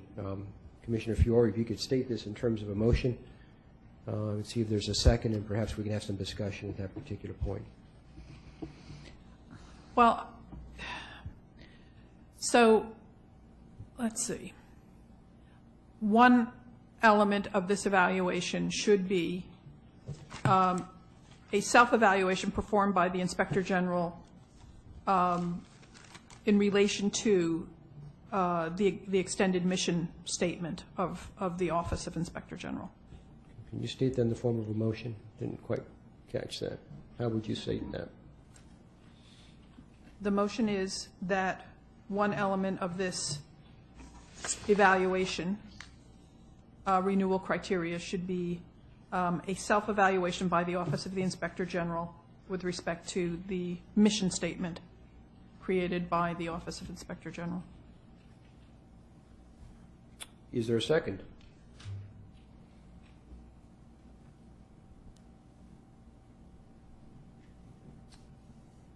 Motion dies for lack of a second. Can I suggest we hear what the mission statement is, so that if it's something we want to adopt as one of our criteria, then we do. Could we read it? And I'm not I'm not sure that I understand self-evaluation, Well, because I in was saying essence, in there'll be a response to- self-evaluation on all of this. The point Not was- just this one yeah, the- section. The point was to just say where and how that mission statement is out there in terms of programs or activities or actions by the Inspector General's office. So what things have they done to actually bring the mission statement into realization? Otherwise, it's just words. So I was thinking of it as something that the Inspector General's office did, just to, as distinguished from what the HR does, because HR is not going to be able to say anything about the Inspector General's mission statement. So that was the connection I was trying to make, was how do we get information? But I don't know that. Well, that's why I'm thinking if we see what the mission statement is, get refreshed on it, we might just make that a, one of the criteria, and obviously we would have to depend on them. Well, so Some what we're degree. saying is the criteria should be, does the IG conduct herself in all aspects in accordance with the mission statement? I understood the mission statement to be enhancing public No, trust in government. that's not the mission That's just, statement. that's a slogan. Well, that's Do we what we having need. a problem finding the mission statement? Mission statement, Commissioners, enhancing public trust in government is. So you had a whole set of items on your mission statement in the slides that you brought to the various meetings that we have been to, and you kept adding items to that. What am I thinking of if it's not the? Individual per section now that the team themselves will follow. But So the is that a actual- mission statement, or that's something else? Those are indirectly, those are by unit now, mission statements. Could you have those? But Because those that's are what I'm not, referring those are not there. No, the mission statement that we have for the public is the enhanced public trust. So we can put those So individuals. am I crazy thinking about these things? No, Okay. I think back in February when we met, Right. we proposed to you what each unit's now individual mission statement would be for that unit. So that is a separate mission statement drilled down. So no, you're not crazy. We Which were was talking more, about that. very much more specific. And To had- that particular unit, yes. Yes. Mhm. So that's what And I'm we have thinking that. of, something not general, because I don't know how to evaluate, enhance the public trust. Mm-hmm. I mean, that has no measurable anything to it. We can bring those back up. We can certainly bring that back up, Commissioner Fiore, but let's see You if we don't have can't with move you the addendum. hard Yeah, copy of actually, the you know slides what? that If you had? go to February's presentation, That would, here, let me.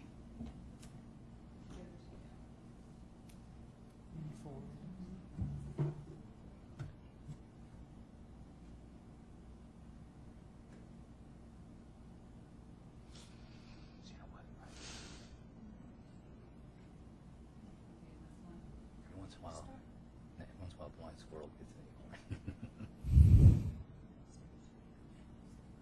An acorn. There we go. That's what I was looking for, my phone. I have that somewhere.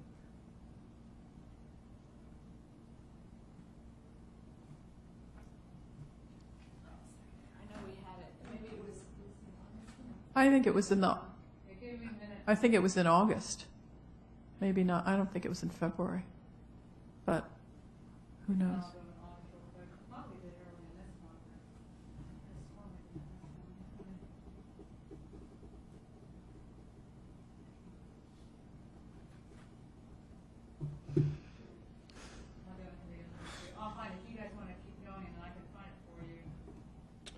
We probably should. Okay. And we can come back to this, Commissioner Fiore? Indeed. Are there any other criteria that the committee wishes to undertake or have as the bases for review? Yes, I'd like to have the final section be the manner in which they've carried out the duties now. Like, I don't know how to word it, but like, do you play well with others? Do you operate a cohesive department? How you interact with outside entities? That kind of thing. Can you put that in the form of a motion? Please. Before you do that, Okay. this is kind of like back to our first criteria, which is the ordinance, and the ordinance does delineate outreach, compliance with reports, staff. No, I'm not looking for, yes, we comply with the reports. I'm looking for, how can I say this? Quality. Quality, yeah. But- Subject hangs up the phone on people. I mean, okay, that's how you play well with others. That's the kind of thing I'm talking about. And I'm not suggesting that the IG does that, but, I don't, one of the things I think I see us doing is there's two different steps. There's what is the criteria, and then and what are the factors or the information that we're using to define the compliance to that criteria. So what do you call those? So some of those things, well, those would be the factors. How well does she investigate matters? Does she treat people well? Things of that nature, I think, Well, would be right. part of. We'll get that information from public output, from interested parties, and from. Yeah, but how do you put them on the review in order to answer the questions and then review them all in a cohesive manner? What do you call that? I call it the manner you carry out the duties, but perhaps Mr. Merriman could give a different topic to it. Mr. Merriman. It's more inclusive, I don't know. Well, we can come up with some criteria that relates to the relationships between the office and the stakeholders or the entities that they interact with. That wouldn't be impossible, but I'm going to have a few questions when we get a little Yes. further, unless you want That's absolutely fine, Mr. to Merriman. do that now. To the motions that have been made and passed, what I'm hearing from you is, starting with the first one, compliance with the ordinance. We take the broad concept of compliance with the ordinance, and then we're going to extract elements of performance from that broad document. And we'll do the same with the ordinance and with the contract and with the professional standards or whatever the wording was that we used. And is that what I'm hearing so far? And the next question would be, and it might get to some of the issues that you've been talking about, there's a lot of ways to evaluate performance. Some organizations do it via a yes and no. Some do it on some sort of sliding scale, ranging from 0 being really bad to 5 being really good, or somewhere in the middle. And maybe some sort of scale like that would be something you might want to think about. As opposed to simply yes, no, compliance or not, it might get to some of these qualitative things within the quantitative measures. Just throwing those out as possible. And everybody does it a little bit different. So is a narrative out of the question? Narrative I don't is really not like, out of the question. don't really like pass-fail. No. What I would recommend is whenever you have every one of the performance elements, you include some narrative. So if the rater would like to say, okay, I gave a 3 out of 5, and I'm just using that for illustrative purposes, and here's why. Yeah. If I gave a 5 out of 5, here's why. But If I then gave we a would all 0 have out to of- be trained to use that scale. In other words, so what's a 3 for me might be a 5 for someone else. But that's why we have all of us, so that when we that's come not- together, we can That's come. not how those scales are supposed to work. You have to be trained to use the You should have scales. some training as It's to not what what you think. constitutes, and we can make it, I hate to use the word simpler, but we can make it a little simpler than that. But when you have a yes, no, that pretty much locks you into Exactly. some pretty finite responses. We're not going to tell you how to do your job, Mr. Merriman, but everybody else we're not does. HR. I like a We're not sliding HR scale professionals with up here. comments. My point being is we're not HR professionals up here. So, or perhaps the Maybe public you could defender and the recommend state some. attorney hire much What more I would than recommend to you we is, do, but first thing we come up with are the data elements, the performance factors that you want looked at. And then we can work through how you're going to rate them on a 1 to 3, yes, no,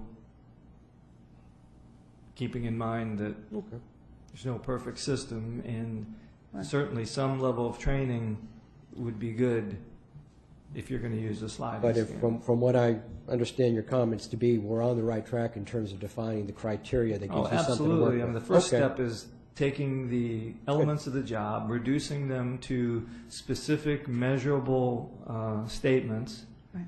and then moving Okay. to the next phase, which is now that I have this statement of the performance, what's the element that I'm going to use to actually rank that or to rate it?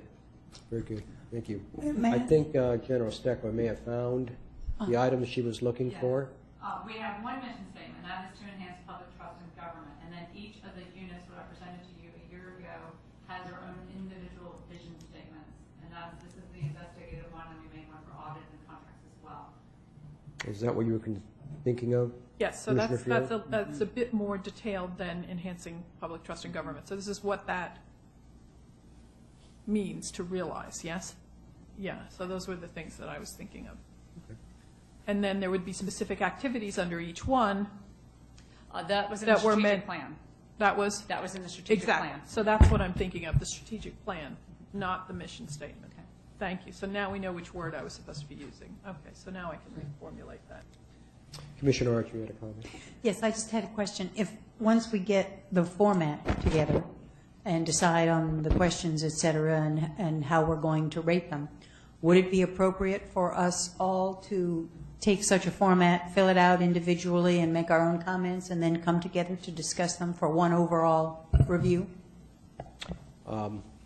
I suspect we can do whatever it is that we want to do, Commissioner Archer, subject to sunshine. And I'd be concerned if we all made comments. I think you didn't mean to say this, but I don't want your comments to be misinterpreted, that you would take, each commissioner or committee person would take their evaluation and share it with the other committee people outside of the sunshine. Oh, no, not outside. Okay. That's why I said come together, and I meant in a meeting. And this is not a performance evaluation per se. This is a renewal evaluation. I'm right? not So quite this is not something sure from what which that means. I think it's part of both. I mean, you know, I think we're relatively, I think that may be semantics. In other words, I mean, no, I mean, I don't think the statute says that or this committee does a performance evaluation. We establish criteria by which we either renew or don't renew the Inspector General, period. So I don't want to take this into the, realm in which we're doing detailed performance analysis. I'm not prepared to do that. excuse me, but doesn't, in Hold order. on a second. Okay, Commissioner Fiore, if you could explain to us so the record's clear, what you're speaking of, and then I'll give you an opportunity to comment, Commissioner Archer, because I thought that's what we had been talking about today and the prior meeting. It said the removal. The Inspector General may be removed only for cause based on specified charges. An affirmative vote of 5, blah, blah, blah. Let's see. So it's in the second, it's on the last page. Let's see.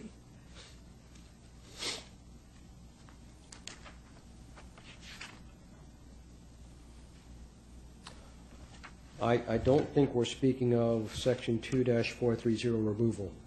I don't think that's what we're traveling under. I think we're looking at 2-425. Say again? 2-425, the contract, where it says the contract will include a provision requiring the Inspector General Committee to provide notice of his decision to renew or not to renew the contract at least 6 months prior to the termination of the contract.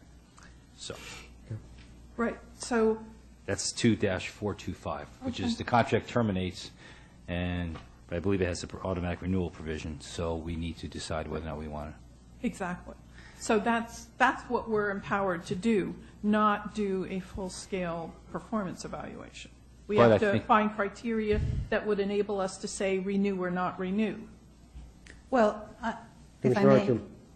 I think that's exactly what we're doing. And in addition to that, we're trying to come up with some sort of constructive critique of performance to have a reasonable discussion. I mean. But I don't see how a scale is warranted. It Okay, sounds so to me. you're not, so you don't care for a scale. So noted. I'm sorry, I wasn't quite finished with my sentence. Go ahead. I apologize. This was why I asked the question, Mr. Merriman, about whether a narrative was more appropriate, given the task that we have, not what would you have in your various departments. But I'm trying to stay focused on the task that we have and how we ought to pursue that. Again, however you want to construct it, you could simply state a performance element, factor, whatever you want to call it. Don't have any yes, no scale or anything. Just have a narrative. Say, I think the person has done this, and give it based on whatever. You can make it completely open-ended like that. Some would say that the best, don't want to use the word performance evaluation, the best performance evaluation is a blank sheet of paper. It's an art. Commissioner Howard. And I would just, as we're talking about this, I actually think that's the way to go. Ultimately, it is an up or down vote on renew or not. I think Commissioner Archer's comments about it also is a good opportunity. I think that's what's great about performance evaluations, areas of growth, whatever. We should incorporate into it, but we need to have standards by which we make our up or down vote, that we're all sort of on task with looking at the same things. And we should all have the same standards. Right. And Exactly. so I think it really is coming up with the criteria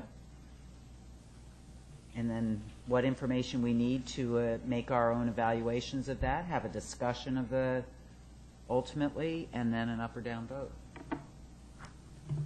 So, if someone stopped us in the middle of the street and said, what are you thinking about the Inspector General?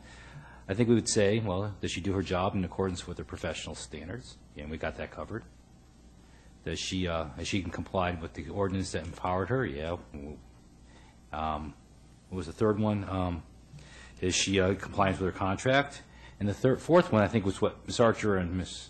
Is the subjective stuff. Is how well is she doing while complying with it? In other words, yes, she's doing an excellent job, but is she a bull in a china shop, or is she the ballet dancer in a ballet? So, or somewhere in between. So how do you quantify the fourth one, or did you even quantify it?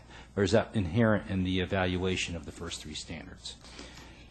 And I would just respond by saying, is there a word other than compliance we should be using that would incorporate not just compliance, but, yes, some Performance? analysis of, right, that is factored into it.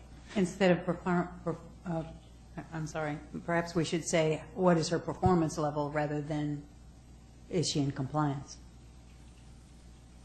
And where would you get data for that sort of analysis? This is where I'm missing that connection.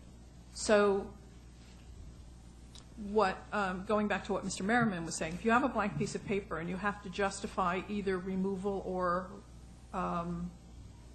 reappointment, then you would have to come up with reasons that made sense to you as an individual, whoever you are, that say remove or renew, and list those reasons. And you would have to list reasons that had a factual basis. And so if we're going to judge, gradations of quality, on what basis would we do that? Well, I can think of some. Great, that's what I'm looking for.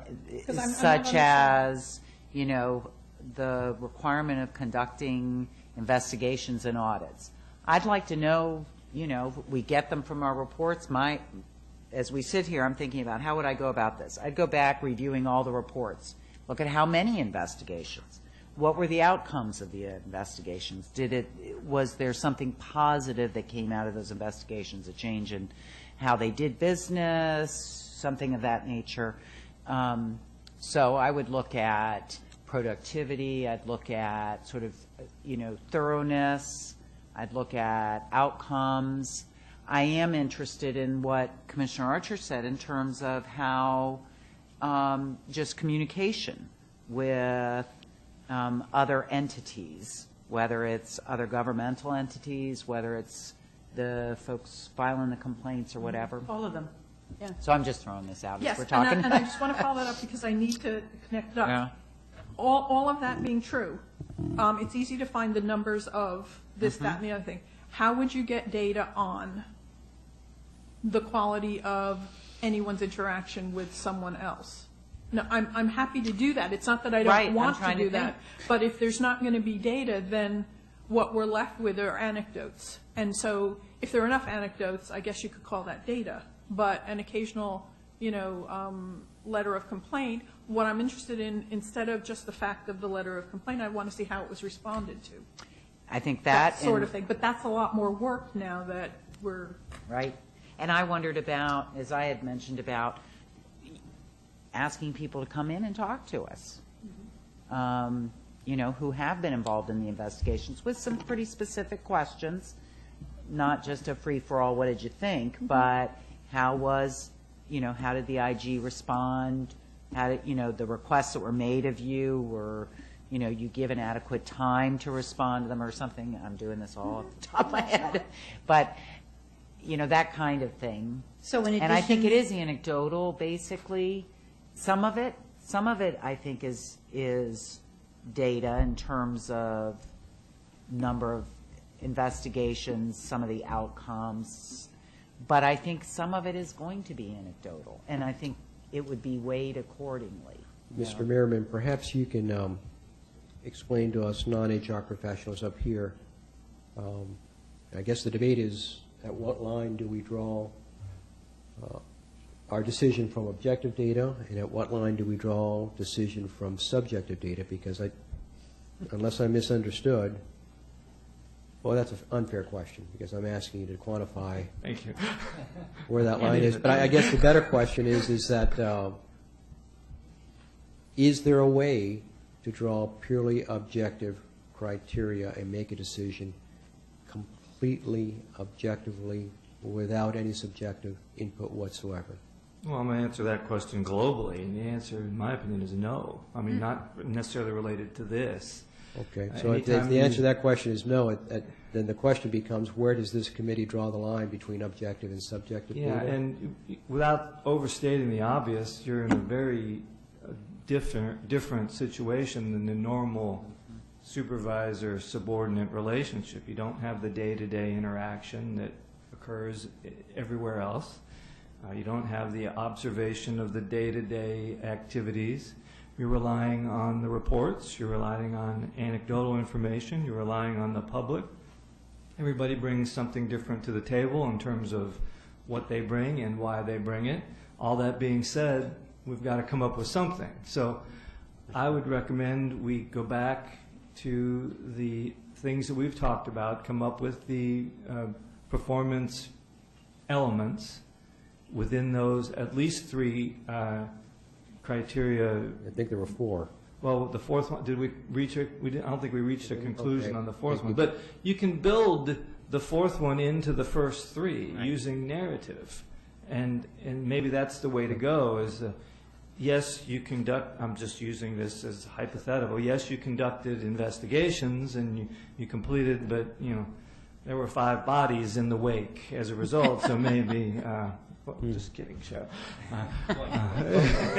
Perhaps you can explain to this committee this process, perhaps a little differently. Were this committee, say, a city commission, and we were looking for a new city administrator? Looking for a new city administrator? Yes, or a city manager, Okay. or making a decision whether to retain an existing one or not. A lot easier because of your day-to-day interaction, point one. How would we go about that particular process? And I'm not saying the two situations are exactly the same. Mechanically, but we're trying to get our arms around this process. You come up with your instrument and you figure out a way that you're going to do that rating or scaling or however, and then everybody does it individually, and then you come back into a group setting and you reveal the results and you have conversation and you negotiate in the public and you arrive at a conclusion. That's what every city and county commission does with their manager or the individuals that are their contract employees. This is far more difficult because of the relationship that either does or doesn't exist, but that's to the charge. Commissioner Archer? Could we not, in addition to that, put forth some sort of questionnaire that we could put out, or to 2 or 3 different questionnaires that we could put out to the general public, to the entities supervised, to whatever groups that we come up with. You can do whatever you want. That's something you all have talked about in prior meetings, but didn't reach. I think that would be a good part of work that we could do prior to actually doing the review, so we could all have that kind of feedback to take with us to review when we do the particular evaluations. Well, let's, If I'm, Commissioner Gallo. I think that the 3 criteria we have selected, I think encompasses all the matters we would like to discuss. And I think it's the manner in which we evaluate those criteria that would probably encompass some of these other matters, be the weight of the criteria or the weight of the factors. So I think that we have enough criteria, and how well she did that would be including some of these, you know, I remember my grammar school report card correctly, there was left side was all my grades, and the right side was how well I behaved and interacted. And we won't talk about what those answers were, but it's great to get A's, but my mother never got upset with me about those. It's always the ones on the right side that always got me in trouble. So, Constructive critique. Yeah, that too. So I think that's we're now on the right side of the report card is what I'm thinking. And so how do we want to include that? I think more of the analysis of those of the objective criteria is probably where we want to be. So I don't know if we need more criteria. I think we need to decide how we want to evaluate the criteria. And my suggestion on that would be something in the nature of we invite public comment as to what people want to provide. And that would probably encourage someone, and I just use this example because he's already offered to do it, is Mr. Weissman's going to give us his input, and I assume he's going to have, all right, I assume, bad thing to do as a lawyer, but my guess is he's going to have some specific factual basis to make his conclusions, and then we'll allow other people to do that. And we're all relatively, well, at least the ones to the left of me are all relatively smart people, and they can evaluate what criteria or what representations have adequate facts to support them and which ones don't, and then we can go from there. So I think that whether you call it the term narrative or you call it a evaluation on a blank sheet of paper, we now have the criteria that we all know is the criteria that should be passing judgment on Ms. Steckler. And now the next question is how do we evaluate that? What's the weight we give to factors? So my suggestion would be some sort of public request for information, and then we can go from there. And that would, of course, include Ms. Steckler giving her office or people within her office to give us their input on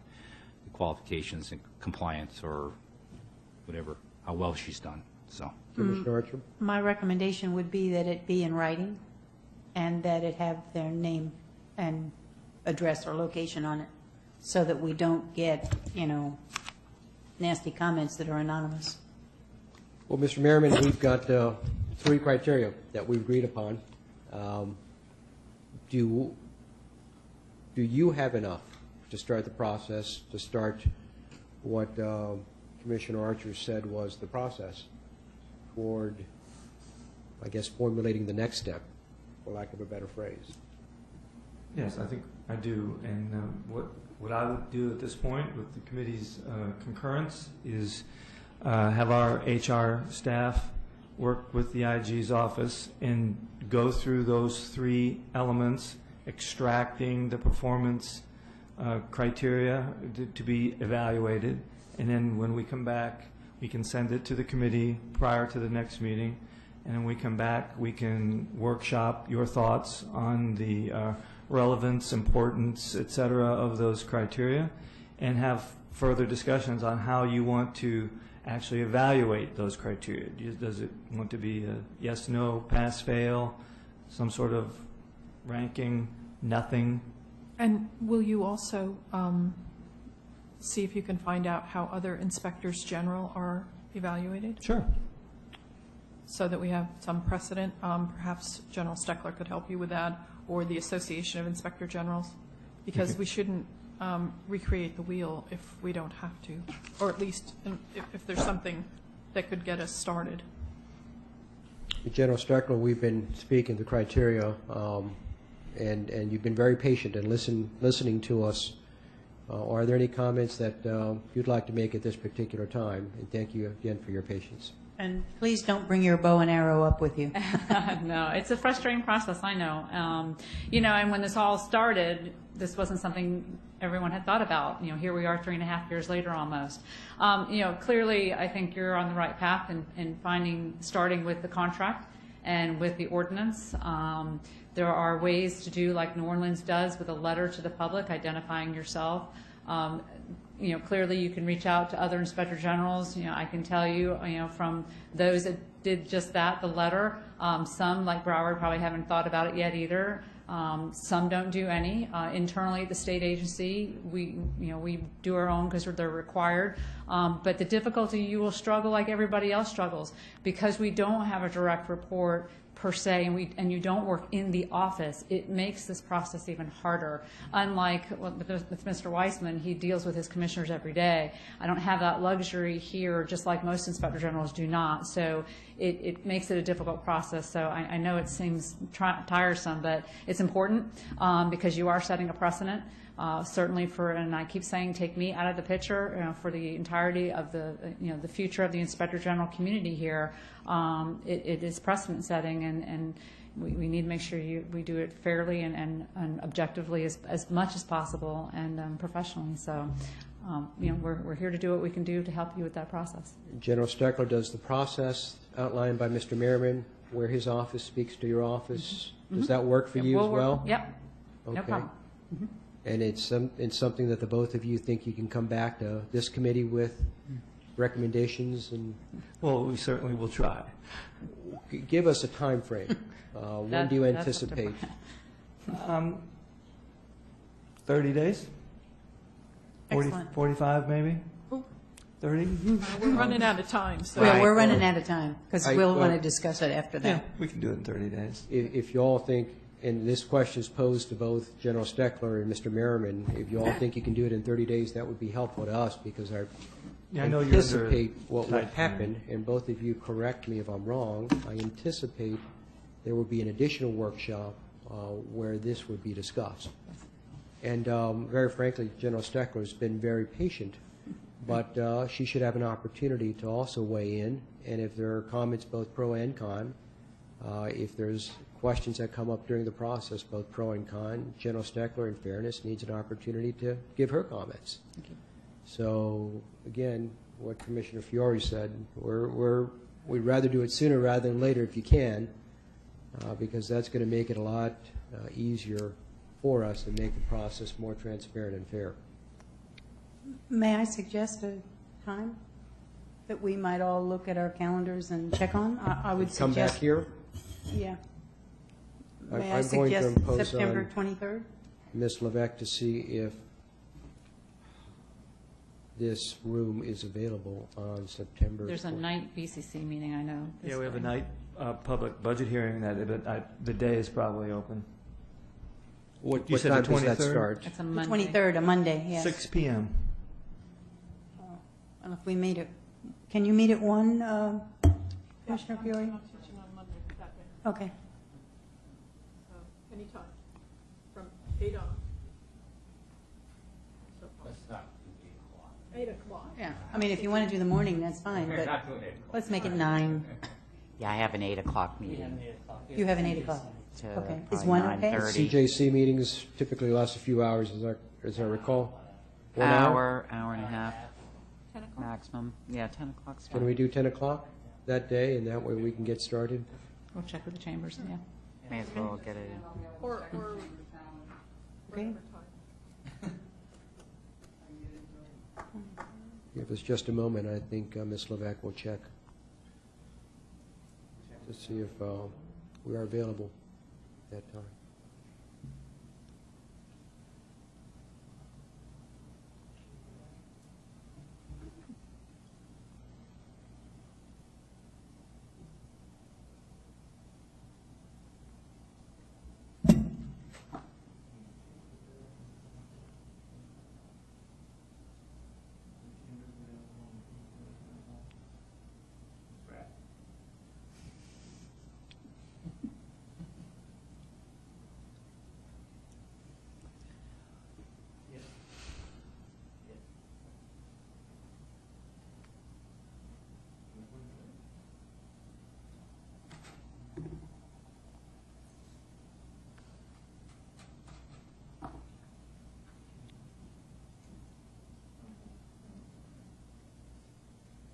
may not be available on the 23rd. Is there another date that works for members of the committee? Tuesday will probably be out. Yeah, Tuesday might be because I got the meeting on Monday. What date is the Friday? 27th. It'd be the 20th or the 27th is Got lunch. Friday.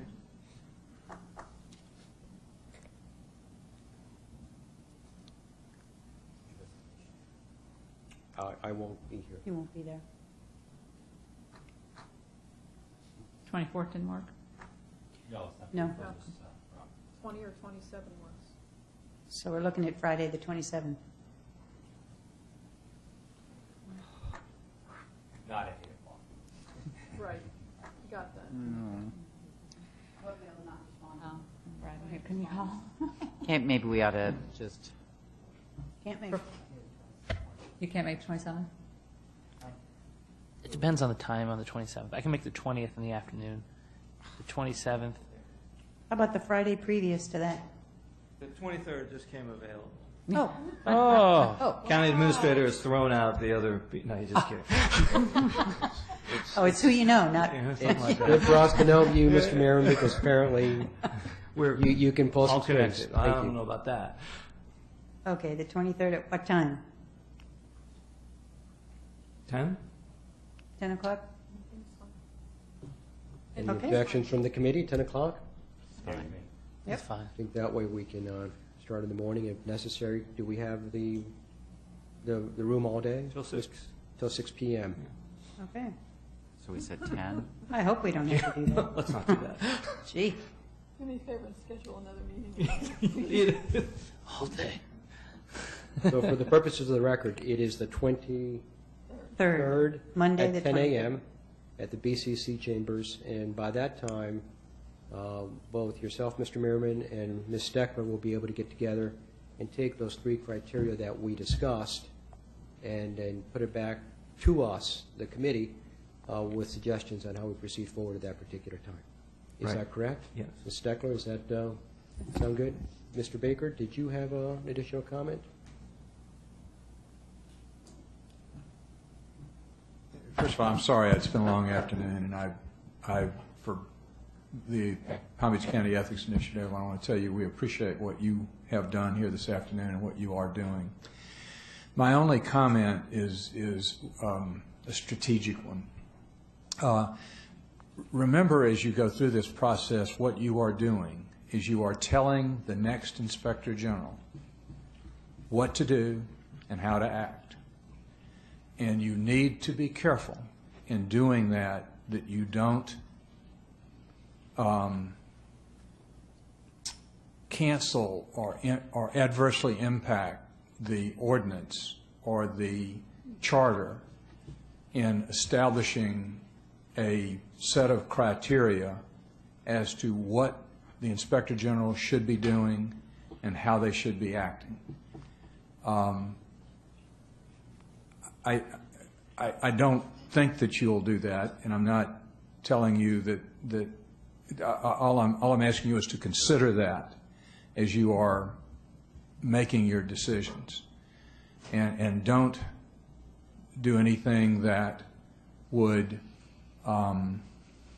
tell the next Inspector General to play real nice and don't offend anybody, or to only look at these things and don't look at these things. I don't think that was ever the criteria. we No, discussed. ma'am, and I'm not saying it was. When you start to develop criteria like this to look at something, those criteria are going to be looked at in the future by others who are applying for this job or who are in this job. And I don't want any chilling effect whatsoever. And I'm certainly not telling you that that's what you're doing or accusing anyone up here of doing that. I just want you to keep that in mind as you go through this process, is that you don't want to create chilling effects on what the Inspector General does or how they do it. And I think that's really important. And hopefully the Thank next you. Inspector General will be way on down the road. Well, I certainly hope so. Thank you. Yeah. And Thank you, I do Mr. Baker. appreciate what you're doing. Mr. Merriman, Ms. Steckler, thank you very much for your time. Are there any additional comments from the public? Are there any other matters the committee needs to take up? Nope. I understand the State Attorney Ehrenberg made a motion to adjourn. Is there a second? Seconded by Public Defender Howard. All those in favor signify by saying aye. Aye. We are adjourned.